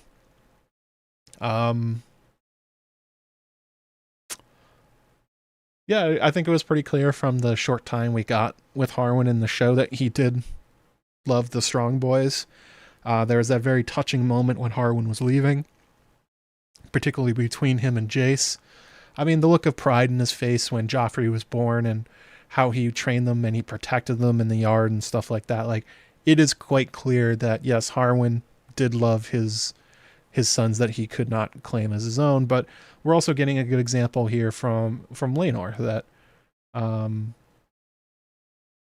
these are good dad memories to hold on to. But I think it's interesting to note that with Jace, they're kind of layering in all the loss he has felt. He lost Harwin, who he knew was his real father when he was young. As far as he's concerned, Rhaenyra, the dad who raised him, is now dead. Daemon who has sort of been his stepfather, has fucked off to Harrenhal and sort of left them on their own. He's lost his brother. And Luke, his mother has been kind of closed off and also kind of being very protective of him and not letting him do anything after he came back. So Jace, I think this is also a parallel between him and Aegon and Alicent. There's a lot of stuff being built up in Jace's heart, and he's kind of struggling to find outlets for it. But luckily, Baela here, being like a good normal person, engages him on it, and they have a good little talk. And it's like, all right, good stuff, Baela. Like, this is what a relationship should be like. And it's a political marriage, but she obviously cares about him. She's inquiring about him, wondering what his state of mind is, and he's asking about hers. Like, okay, good stuff. Nice.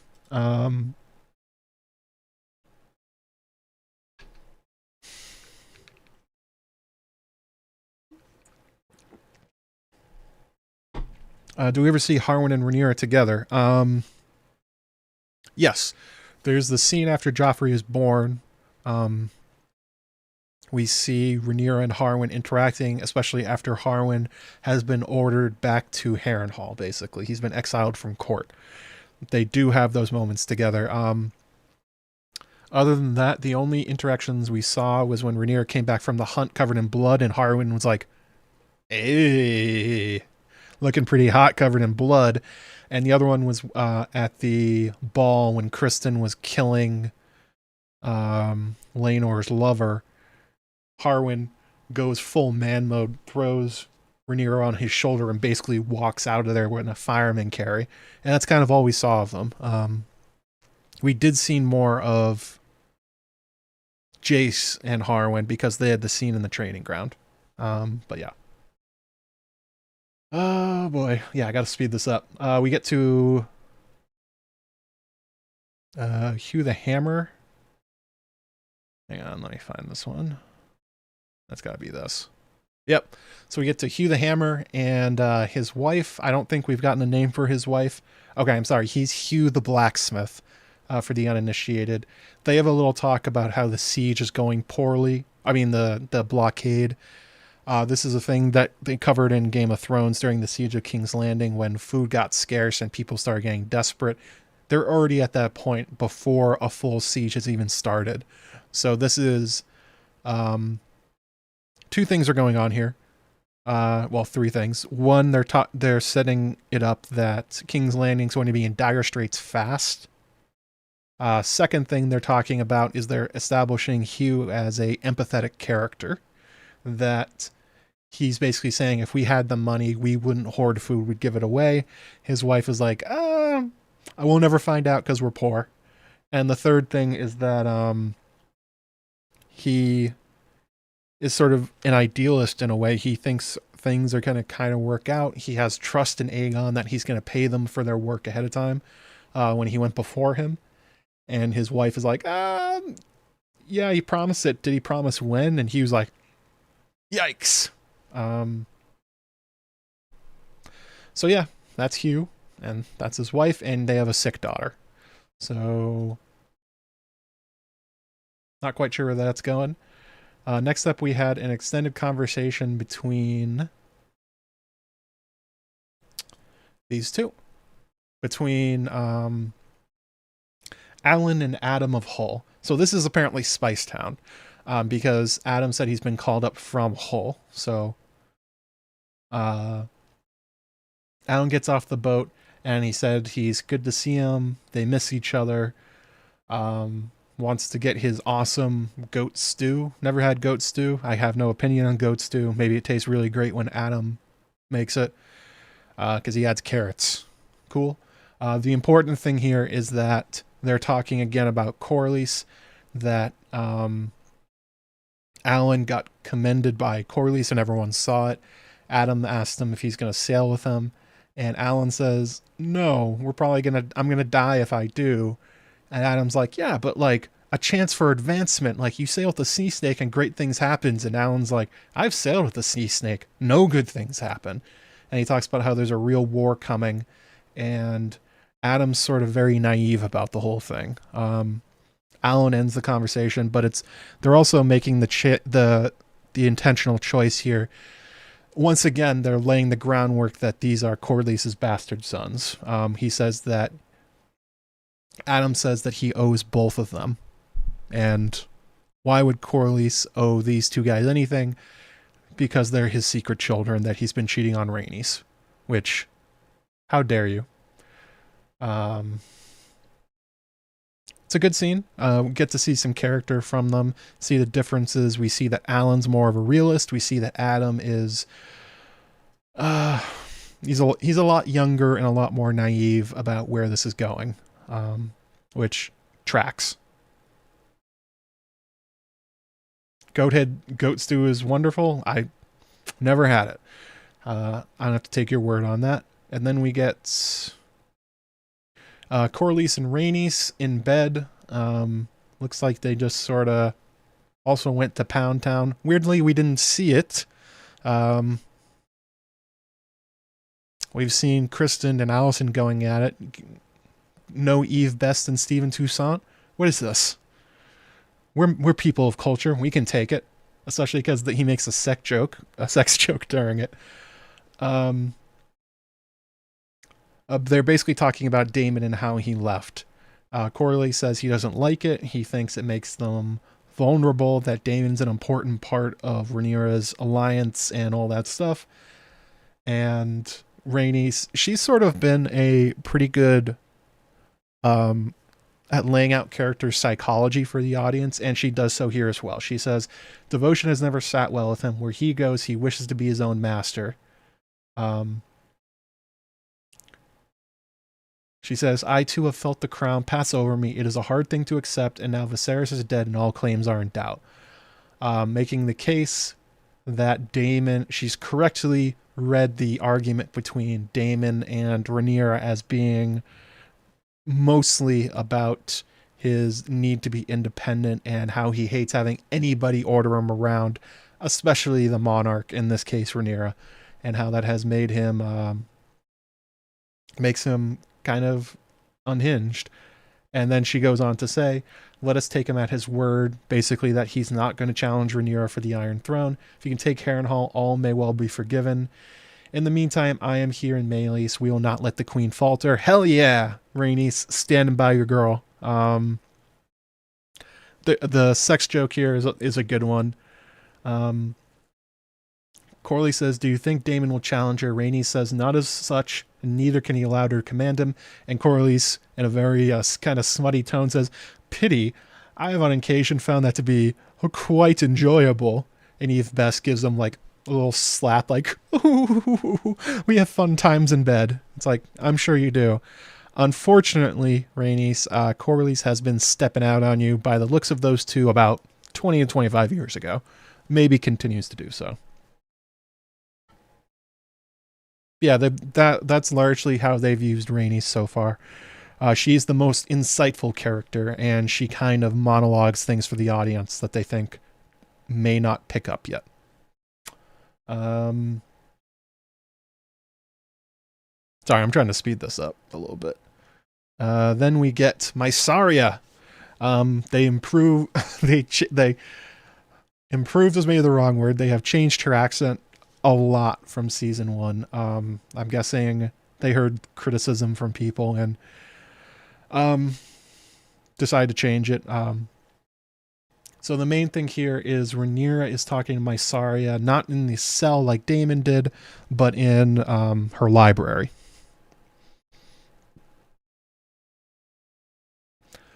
And she basically she's asking Mysaria to confirm what Daemon told her. She says, what was your role in this? Like, how did you help him? Mysaria says, I had no role, your grace. I didn't have anything to do with it. And Rhaenyra's like, bullshit. This is what Daemon told me. Is this true? What was your role? And she goes, okay, so I gave him 2 names and how to get in, basically. You know, hire these 2 guys in particular. They'll be able to get in and do whatever you want. Rhaenyra asks, why did you help him? And she says, I didn't want to. Daemon made me, promised my freedom in exchange for helping him do this thing. They get into a discussion about how Mysaria no longer is ambitious, that after being thrown out of King's Landing, that she has sort of felt that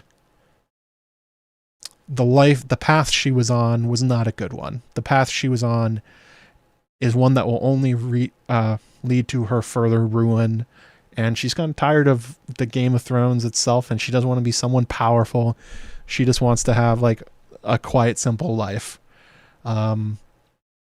She probably does mean it.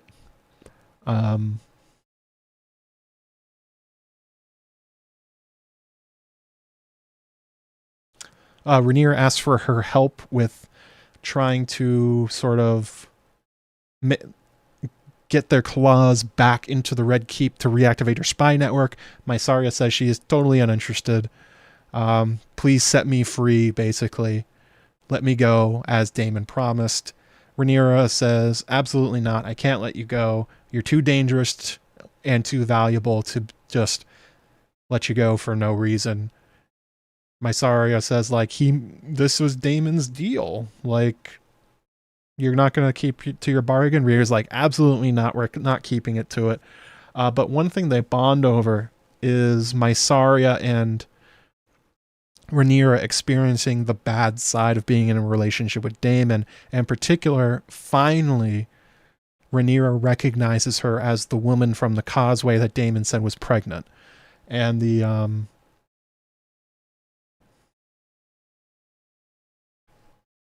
let's see here. Rhaenyra says he's gone. Mysaria says, for how long? Rhaenyra says, a week, forever, I do not know. Mysaria says he does that. He does do that, doesn't he? And then she says, you remember me now. Rhaenyra says, he said he would marry you. He said you carried your child. Mysaria says, not everyone found the jest funny, and now it seems he's done it again, made a promise, and then slipped away. At this, Emma Darcy does a great job of showing a lot of empathy for Mysaria here, and asks a very personal question at the end of it that Mysaria refuses to answer. Rhaenyra asks, how did you get that scar around her neck? Mysaria gives her a knowing glance back, and then doesn't answer the question before she's led away. The implication here is that given that Daemon has recently choked Rhaenyra, and during their interaction earlier that day, she was afraid he was going to do it again, she is clearly wondering if Daemon choked her too, if this is a pattern of violence with him, with his partners, or if it's something else. I think Mysaria's reaction, I don't remember how she got that scar. She may have said it during season 1, but the way that she refuses to answer and the look on her face, I think she's leading Rhaenyra to thinking Daemon did it. Which might make some sense. Daemon is not a nice guy. This is a really, really good scene. Get to see empathy. And towards the end of it, Rhaenyra starts to kind of soften to Mysaria, and it's setting it up for what's going on next. Then we get Addam and Seasmoke. Oh, hang on. I'm in the way. Oh, there it is. So Addam is out on the beaches. He's gathering up oysters and clams and cockles, I guess, for the stew that he's making for Alyn. And Seasmoke kind of just sort of flies around, like circles him, comes down towards the beach, and is flying right at him. So I guess what they're going to do here with Addam is they're going to make it that Seasmoke basically picks him as his new rider. There's some kind of natural attraction happening between the two of them. Something sort of primal and magical. I guess they're just going to sort of wipe their hands of Rhaenyra and just sort of move on. That Seasmoke will not be going after him, won't follow him across the narrow sea, even though he's clearly able to fly wherever he wants. He's just going to pick a new rider. Rider is Addam. It was kind of a weird scene. Just sort of digging his way through the mud, and Seasmoke goes like, oh, that guy could ride me. Let me take a closer look. Dragon thoughts.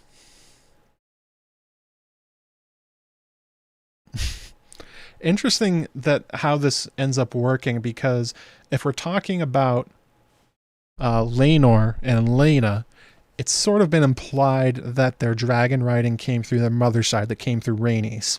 But we're talking about Addam and Alyn. Unless they're going to do something very odd with their mother, this would imply that the dragon riding is coming through Corlys.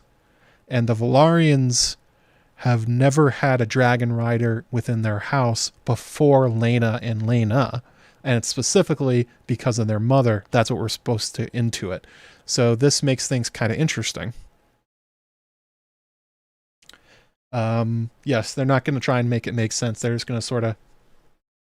Rhaenyra doesn't exist. He's too far away. Seasmoke won't go after him like Vhagar did for Helena's body. Yeah, screw that guy. Addam's just going to ride him. Cool.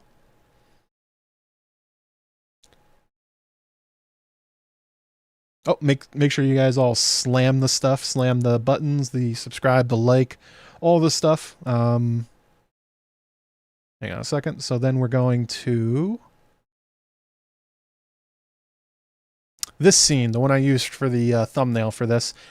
This was an extremely, extremely good scene to watch if you enjoy seeing Aegon get yelled at, because Otto loses his mind at Aegon in this scene.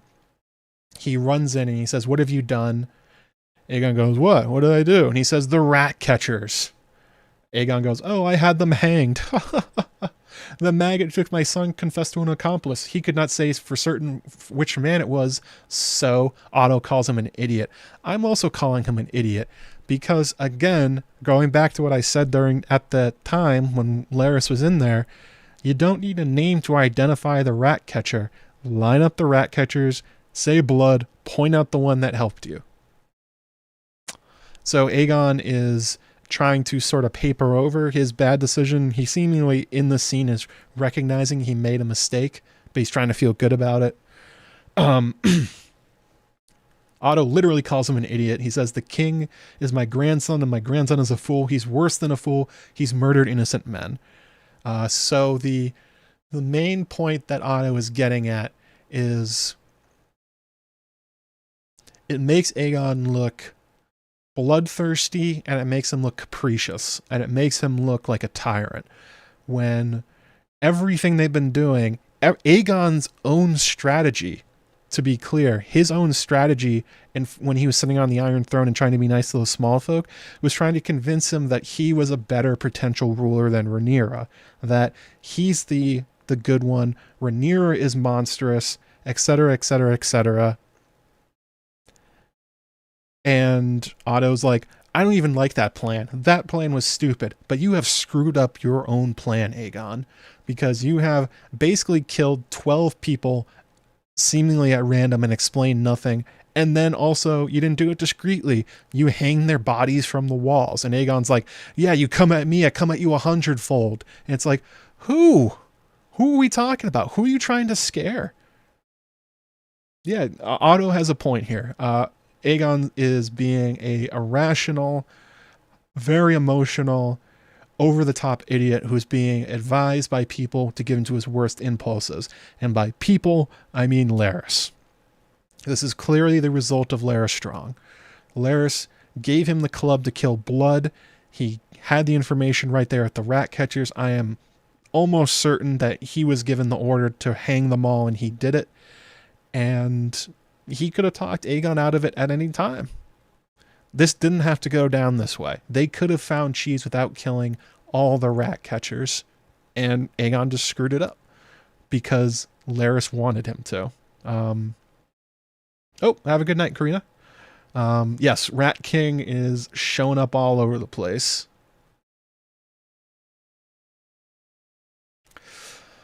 Let's see here. What else did they go through? Made a bitter sacrifice, you thrown it away, all after all I've done for you, thoughtless, feckless, self-indulgent. Aegon throws back, at least I have done something. He says the infamous line, I wish to spill blood, not ink, we must act. Sir Criston Cole has acted.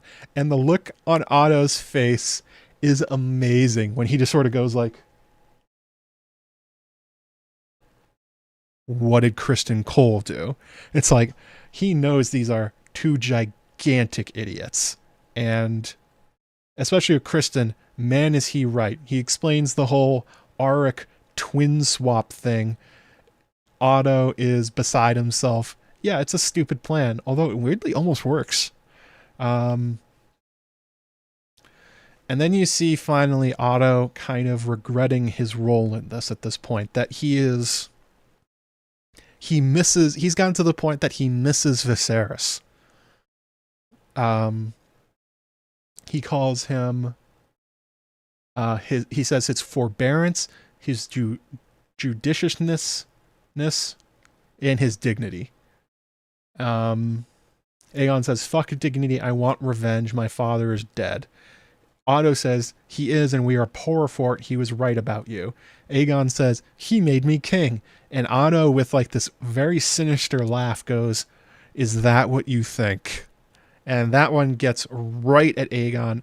Again, I will remind all of you watching, Aegon is repeating almost word for word the things Larys said to him in that hallway. He has made Aegon make these stupid decisions that Otto will find idiotic. He has driven a wedge within the Greens, and specifically he is carving Otto out of the power structure. Why he is doing this, we do not know yet. His plan to split apart Alicent and Criston has not worked, but this one has. He has successfully removed Otto from power with basically 3 lines, which is really impressive. Way to go. Very Blood Raven, Children of the Forest-esque. Remove your badge, Sir Otto. You are my father's hand, not mine. Directly from Larys. Take it off. Otto says you wouldn't dare. I have dared, and I find it stimulating. Aegon is great. His lines are amazing. Tom Glencarty delivers them amazing. He's super entertaining. Man, is that a stupid thing to say. Calls him an insolent pup. Throws the badge. Says, you think yourself clever without a strong hand at your side to guide. And he says, give it to Cole. And even Criston Cole's like, this is a bad idea, guys. I don't think I should be hand of the king. I don't think I can do this. The comedy of errors is incredible. My new hand will be a steel fist. He sure will be a fist. Not a lot going on up there, though. Criston is maybe the worst choice. All right, chat. Who would be the worst choice within the Greens to be the hand of the king? Is there someone worse than Criston Cole? Like, I'm trying to think of someone who would so actively screw everything up. Who would do worse than Cole? Even if you, like, set up some sort of system where, like, a rat could, like, pick randomly between decisions, like, eventually they would get some of them right. Criston is gonna get nothing right. Criston's the worst. Ooh, really? You guys think Larys would be a bad hand of the king? I think he'd be a great hand of the king. It would just be, I don't think anybody, he would be certainly effective. I don't think anybody would like the outcome, but Larys is shown to be the most politically astute and manipulative character in the show. He would be a great hand of the king. Just with, like, horrifying outcomes. Strong hand was... Lionel Strong was a very good hand. Yes, Boris Baratheon. Larys did catch blood very fast. Curious about that. I don't know. Jaehaera might be better than Criston Cole. Like, even if you just, like, gave her the what is it? The the Tommen treatment, where you just have her, like, stamp the decrees of the council. Like, that would be an upgrade from Criston Cole. Cole is the worst. And it's incredible that Aegon does it out of defiance.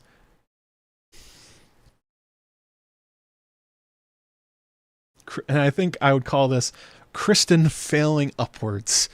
He has done everything wrong as the Kingsguard. As Lord Commander of the Kingsguard, he is horrific. And yet he has found himself Hand of the King, a job he is unbelievably unsuited for. It's kind of crazy. Oh yeah, one of the Aegoons would be a good call. One of the Aegoons is Hand of the King. Yeah, the guy that doesn't know what magnanimous means, the Estermont, I think. That'd be a good one. Great scene. I love this acting. I love seeing Otto really go for it. Kind of, he breaks down the walls of the compartmentalization in his soul and finally lets it all out at Aegon. And it's like, chef's kiss. Great. Love it. Let's see here. Then we go to Mysaria's cell. Their bonding session apparently has worked out. Rhaenyra has thought better of her position, not wanting to be like Daemon, and has said that she will allow she will honor Daemon's deal and allow her to leave Dragonstone. Although critically, will not let her go wherever she wants. She says, I will put you on a boat to Essos and I will get you passage there. To which Mysaria is like, yeah, cool. That's what I want. Get me out of here. You people are crazy. You're going to kill each other. A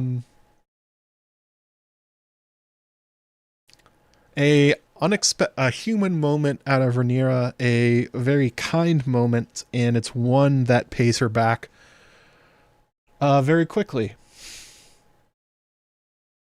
And the reason it pays off very quickly is because, so this is one of the things that makes me wonder about Rhaenyra's, if she has foresight like Helaena, because freeing Mysaria directly saves her life.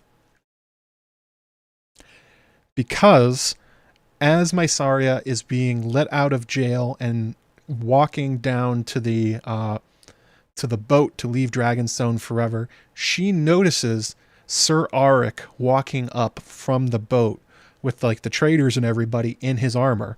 And she knows Auric and Eric. She knows there's two of them. And she just saw Eric inside the castle. And there's sort of this quick moment where there's a moment of indecision on Mysaria's face, where she has the opportunity to get on this boat and leave it all behind. And instead, Rhaenyra's kindness, I think you can sort of see, gets to her. And she's like, Rhaenyra did me a solid. I'm going to do her a solid here. And calls the guard and says like, that was Auric. That's the other brother. The one from King's Landing. The one that's still on Aegon's Kingsguard. That's him. And although they're not able to stop Auric from making his way into the castle, clearly the news spreads behind him as he's walking through. And the word gets to Eric.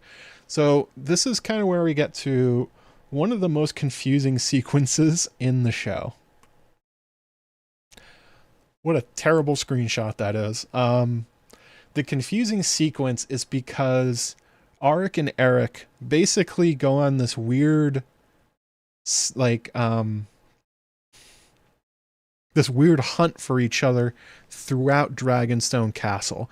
Auric is walking through. He doesn't know the layout clearly. He's trying to find his way to where Rhaenyra is. Doesn't know where that is. So he's just kind of like haphazardly walking down like hallways and stuff. But it's almost like they can kind of sense each other as they're going through it. Because as Eric starts walking up, Eric like ducks behind stuff. Well, I actually saw him at one point, but it's like a weird cat and mouse thing going on. They talk about how they were like they were two bodies in one soul, and they're kind of playing on that a lot. It's like they can like smell each other or something like that, or they could feel when each other is near.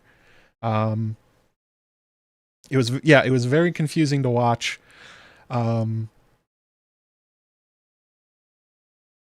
Entertaining, but yeah. So what ends up happening here is so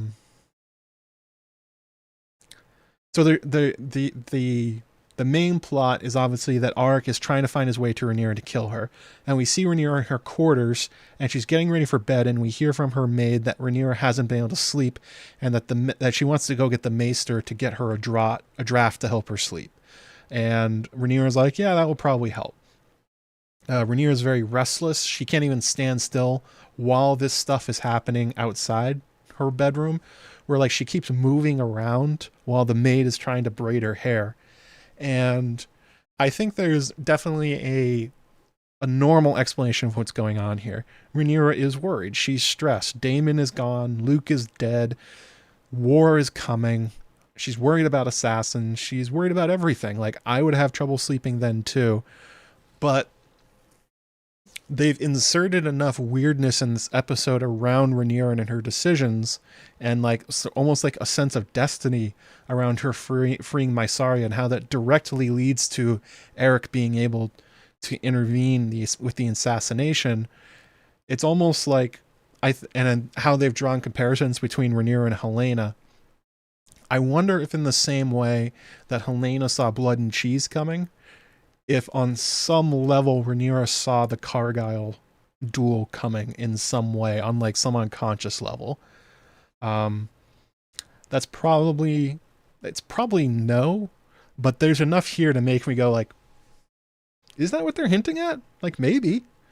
Dragon Riders are Dragon Dreamers are relatively common within House Targaryen. Rhaenyra is a Dragon Rider. Her father is a Dreamer. Her half sister is a Dreamer. Like, maybe. I know somebody yelled me in one of my videos where I said draft wrong, and they're like, actually, you pronounce it draft, not draught. I'm like, oh, fine, I'll fix it. And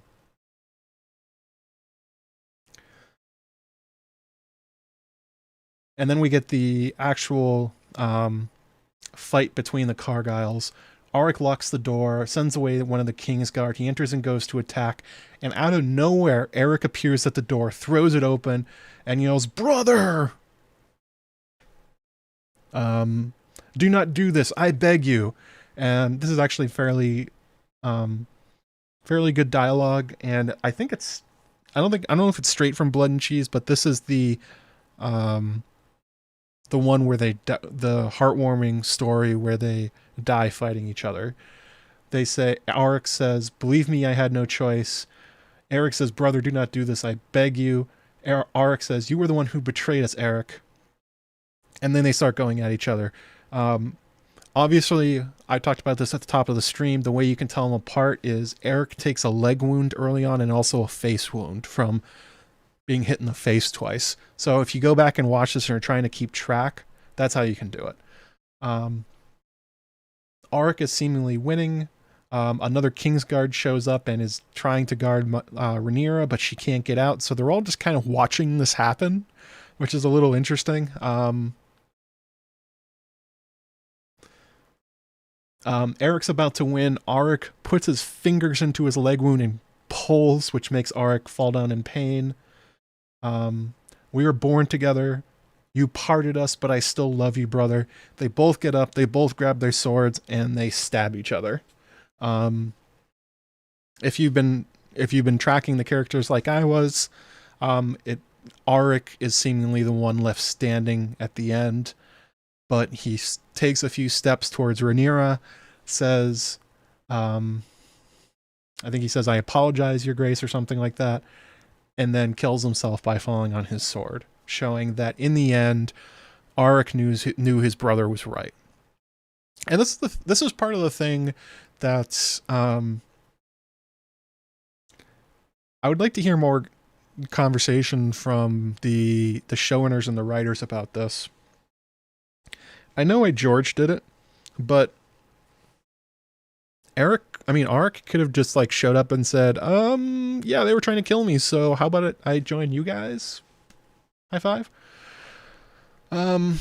Unclear why he didn't do that. I mean, I know that's how it goes in Fire and Blood, but I will say one thing I did like about this is not only was it well acted, the fight scene was awesome. As Sage in the chat says, it was heartbreaking. I also like that they gave us a lot more time to know Auric and Eric before they ended up killing each other.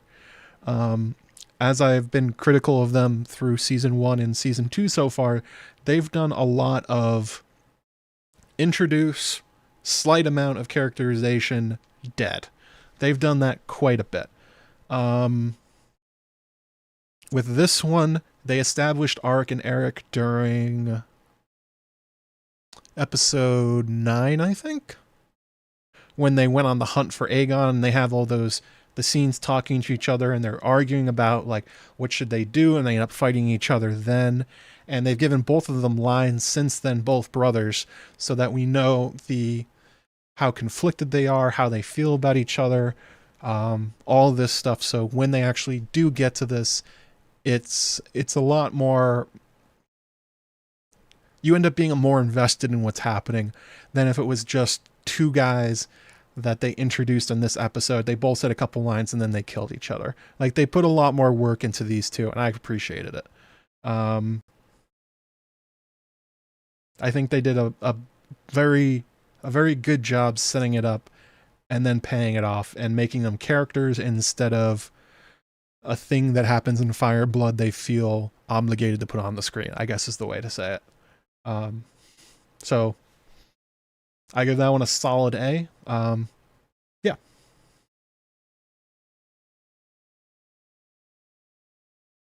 Let's see what you guys are talking about in the chat. Curtis Franks, I could track them, but Rhaenyra likely could not, even aside from the guilt and maybe wounds. Eric needed to take his own life, so there'd be no doubt. Um, I guess I'm pretty sure it was Arik. Arik survived at the end, and otherwise, I don't really know what Eric is apologizing for. He saved her life. There's nothing to apologize for. He was trying to kill his brother. The only one that has an apology to make is Arik, who tried to murder her. And when he should have gone to her side, he stayed behind with Aegon. Arik is the one that has wronged her. It makes sense he would apologize in his last moments, realizing he was wrong. Of course, I did watch the after the episode, and they didn't say which one. Rhaenyra says Eric. I don't think that's correct. I think it was Arik. But either way.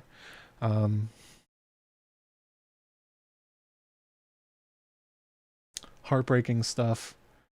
So we've got 2 more scenes. We're just about done. Before my voice fully gives out and I have to work in the morning. That one's going to suck. Let's see here. I'm going to have to pull up one.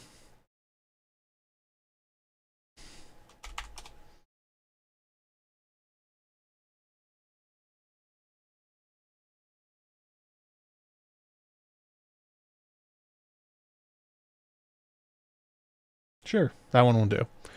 We're going to use this one of a younger Otto for reasons.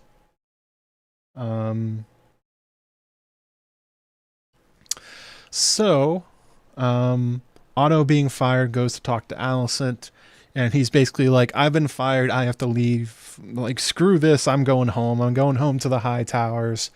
You know, Old Town still can use me, etc., etc. Alicent has to talk him out of it. And also that, like, maybe it won't be the worst thing that Cole's Hand to the King. It will be the worst thing. This was a terrible decision. She claims that after Aegon calms down after losing his son, that he'll be malleable. Good luck on that one. He doesn't seem to be malleable at the moment. In fact, he seems openly defiant of everybody and anybody around him.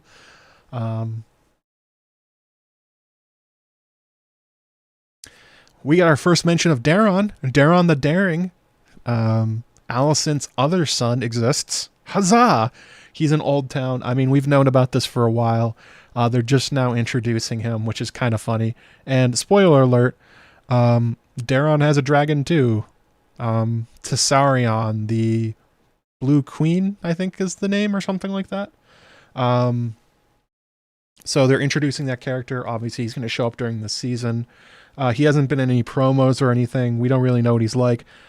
But but he's grown up away from his brothers and his sister and the royal court. He has grown up. He has been squired to Old Town. So he should be more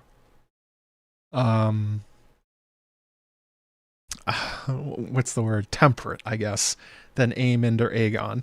That he's had probably closer to a real upbringing than the other two. We haven't seen Daeron at all. He's basically been gone the whole time. So this will be interesting. No mention of Alicent's brother, who does exist. But the thing that they suggest here, and this is good that they bring this up, they're sowing doubts. They did it last episode. They're doing it here too. Otto said the Hightower troops are getting ready to march and they should face no problems. Alicent says, no, Otto, don't go to Old Town. Go to Highgarden, because you need to make sure the Tyrells keep control of their bannermen. So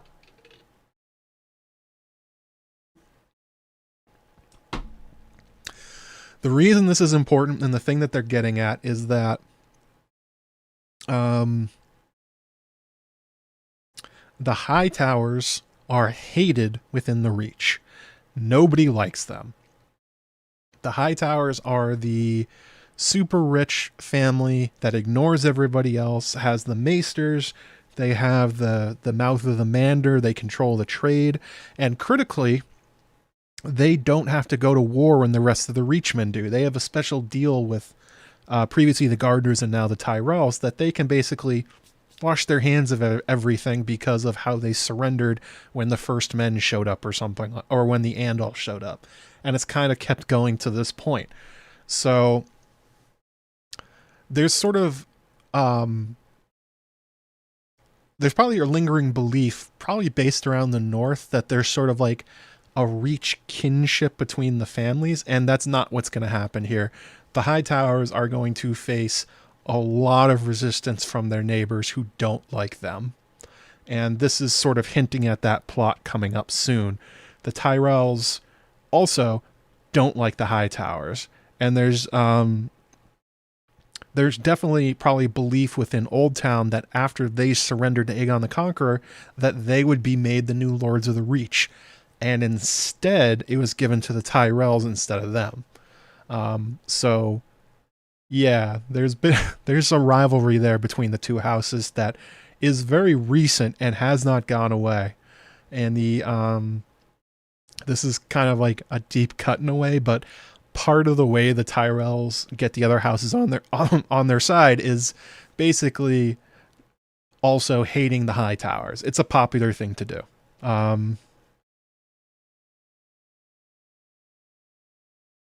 So yeah, that's what this conversation is getting at. Also, she tries to confess her sin. She says, I have sinned. And Otto says, I don't care. I'm out of here. Going to High Garden.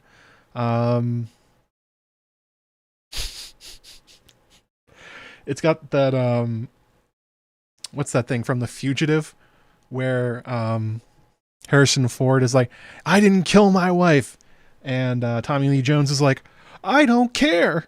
Basically what happened right here. Does not care. Great stuff. So the second to last scene here is Aegon and Alicent. Let me pull that one up. This is also a dark and weird shot because they kind of did two solo shots. They didn't really show both of them at the same time. But the white lump over here is Aegon's wig, and that is Alicent. So what happens is Alicent, after leaving, saying like, Aegon's malleable, I can do something with him while you're gone, I can console him, we can bring him back around. She walks in and Aegon is openly weeping. This guy has been through a lot in the last couple days. He tried to turn over a new leaf in his life. He's trying to be a better father. He's trying to be a better king. And he is instantly punished for it. His son is murdered while he's hanging out drinking with his buddies on the Iron Throne. Not only that, Otto just ripped into him in a very satisfying way as a viewer, but a incredibly personally hurtful way to Aegon. Like, holy shit, Otto held nothing back. He went for Aegon's throat, his emotional throat, and he got it. He undercut his abilities. He called him a moron. He called him a fool. He implied that his father thought the same things, that the reason he was never made heir over Rhaenyra is that he thought that Aegon was a tool. So Aegon, and I forgot a scene. They did this earlier. He and Helaena walked by each other and just kind of looked at each other and then walked away. So he's getting no support from anybody, and the only emotions that are being nurtured are Larys Strachan getting him to act out as violently and as impulsively as he can. So Aegon is crying. He is losing it. He is a whirlwind of emotions. His mother shows up, sees him crying, and turns around and leaves. This is bad parenting. This is bad at being a human, just in general. Like, this is the moment you need to step in and do something. If you want Aegon to be malleable, if you just want your son to not have an emotional breakdown, you need to do something here. And Alicent does nothing in pieces. This is a really tough moment for her. She had a tough one earlier with Helaena, forcing her into carriage. This one is just as bad. And especially because she just had the conversation that it's up to her to turn Aegon around, and not doing it. Just leaves. And of course, she doesn't just leave, does she? Nope. She does not just leave. She goes to do something else. By something else, I mean Criston Cole. Yeah. She leaves Aegon sobbing, finds Criston Cole, and just starts going to the bone zone with him. But critically, she has decided to take out her guilt and her feelings of frustration by slapping Criston around a few times, pushing him, and then finally they start going at it, setting up that the thing they said earlier about like somebody that wants absolution. What do you want out of this? There's a lot of misplaced emotions going on, that their relationship has evolved to being about hating Rhaenyra, to getting out their guilt over the things that they have done. I don't know. It's this is a bad moment for Alicent. Obviously she's been through a lot, and maybe she's not ready to be emotionally there for Aegon.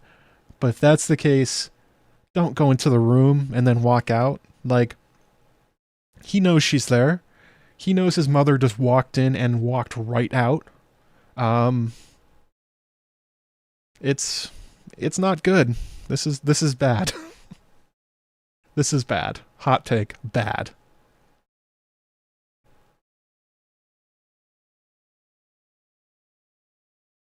Oh, good call, Aaron's son X. Aegon, do you love me, Alicent, you imbecile? Yeah, she's being a pretty bad mom here. And I don't have a lot of sympathy for Aegon in general, but he needed it there. He was destroyed. He needs somebody to care. And she just straight up abandons him, and Otto rips out his heart and stomps at it.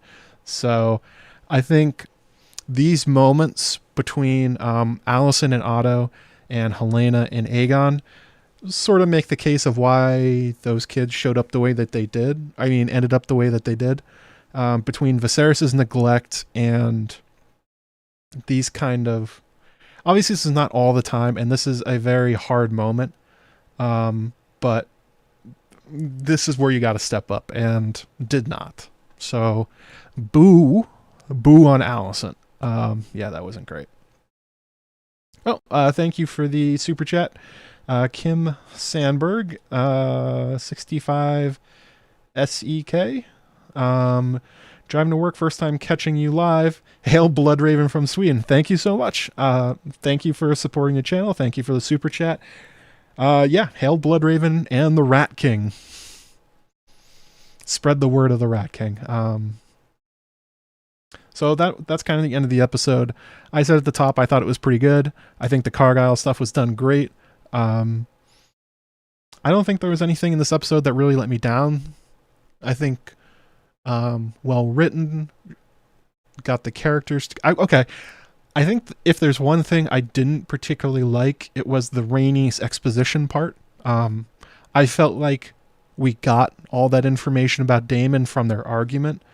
I'm not sure why they put that in there. Maybe they felt it was a necessary for the audience to make sure that we get a unbiased opinion on Daemon in that moment from Rhaenys, who has been basically the exposition machine. I didn't think that part was necessary, but even that, the scene between her and Corlys was sweet. It was great seeing their intimacy. It was great seeing them interact when the stakes are low and they're just having fun. That was cool. I like that.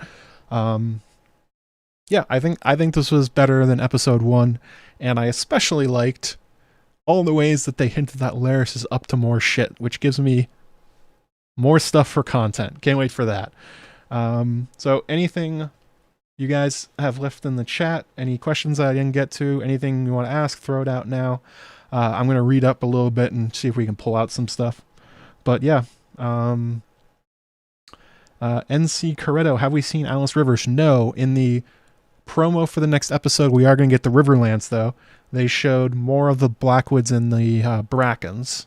So Daemon's making his way to Harrenhal. We're going to start seeing More of that part of the theater open up as he has left. Where he has Daemon gone, the Riverlands. What's in the Riverlands? Blackwoods and Brackens and Harrenhal. So Alice Rivers should be showing up relatively shortly.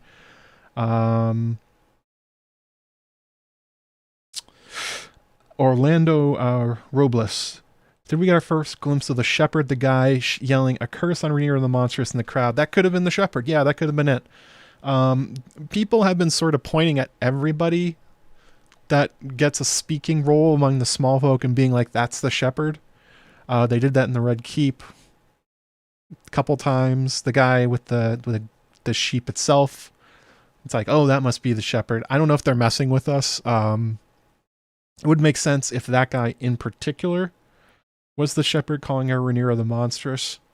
There was also the guy that got a suspicious amount of screen time when he walked up and saw all the rat catchers hanged.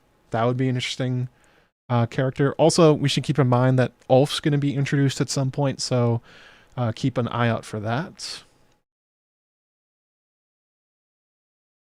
It's the handmaid who disappeared as strong. No, she's a ghost. She's not there. She just disappeared into nothingness. I still don't understand that. They explained some of the stuff about no one was there. Where that maid went is baffling. Do you think Jaehaerys' dragon will hatch? I don't remember. Does her I saw somebody that said that they thought they spied an egg underneath her covers. Could be. We also know that Maelor is going to be born at some point. Condal has said he doesn't exist yet, implying that Helaena will have another child and it will be Maelor. So perhaps they'll move that one along. Grizzly Manos? Who is the guy at the hanging wall asking questions? I don't know. Could have just been an extra. That's what I was wondering. Was that Ulf? Was that just a guy who needed to ask a question? The shepherd? Who knows? We know who Hugh is. He's a named person already, so that one's kind of checked off. But there's a bunch of people in King's Landing that will, like, maybe Perkin the Flea or something like that. You never know. Her dragon is Morgul. I forgot that one. Good call.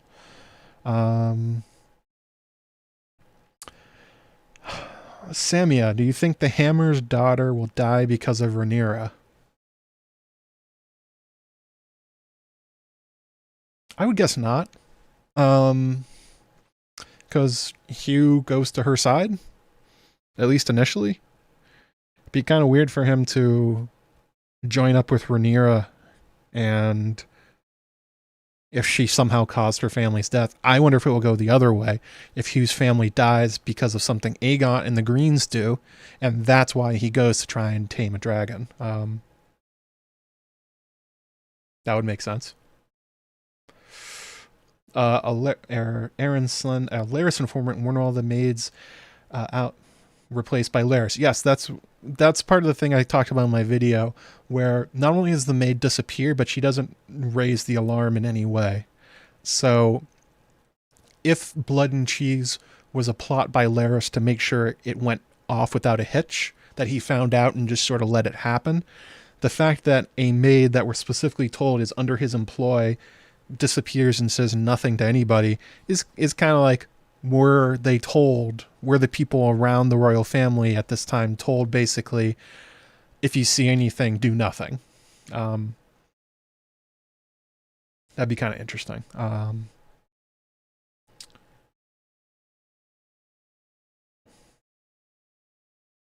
Oh, we also saw Cheese and his dog. The dog was sad for him. Poor little guy. Lost his owner, even though he kicked the shit out of him. Dogs are so loyal. Even when they get abused, they still want so much love. Dogs are great. We don't deserve them. Let's see here.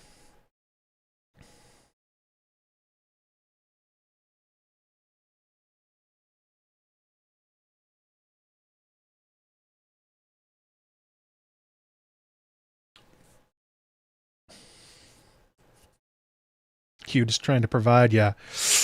They're certainly building up they're certainly building up his wife and his daughter as sympathetic characters.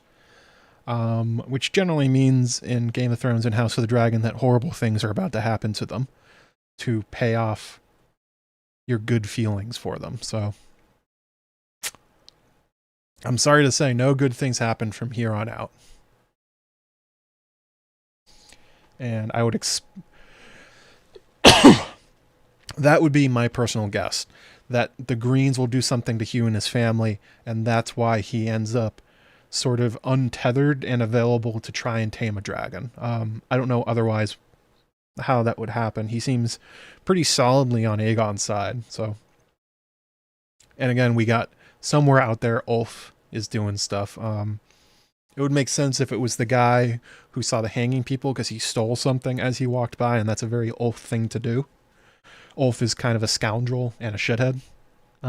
So that could happen. She and Jacaerys had Shrykos and Morgul. Well, if Jacaerys had an egg next to her, then I guess her egg hasn't hatched. And I don't really know. The timeline stuff they've done with the kids makes it all kind of hard to track.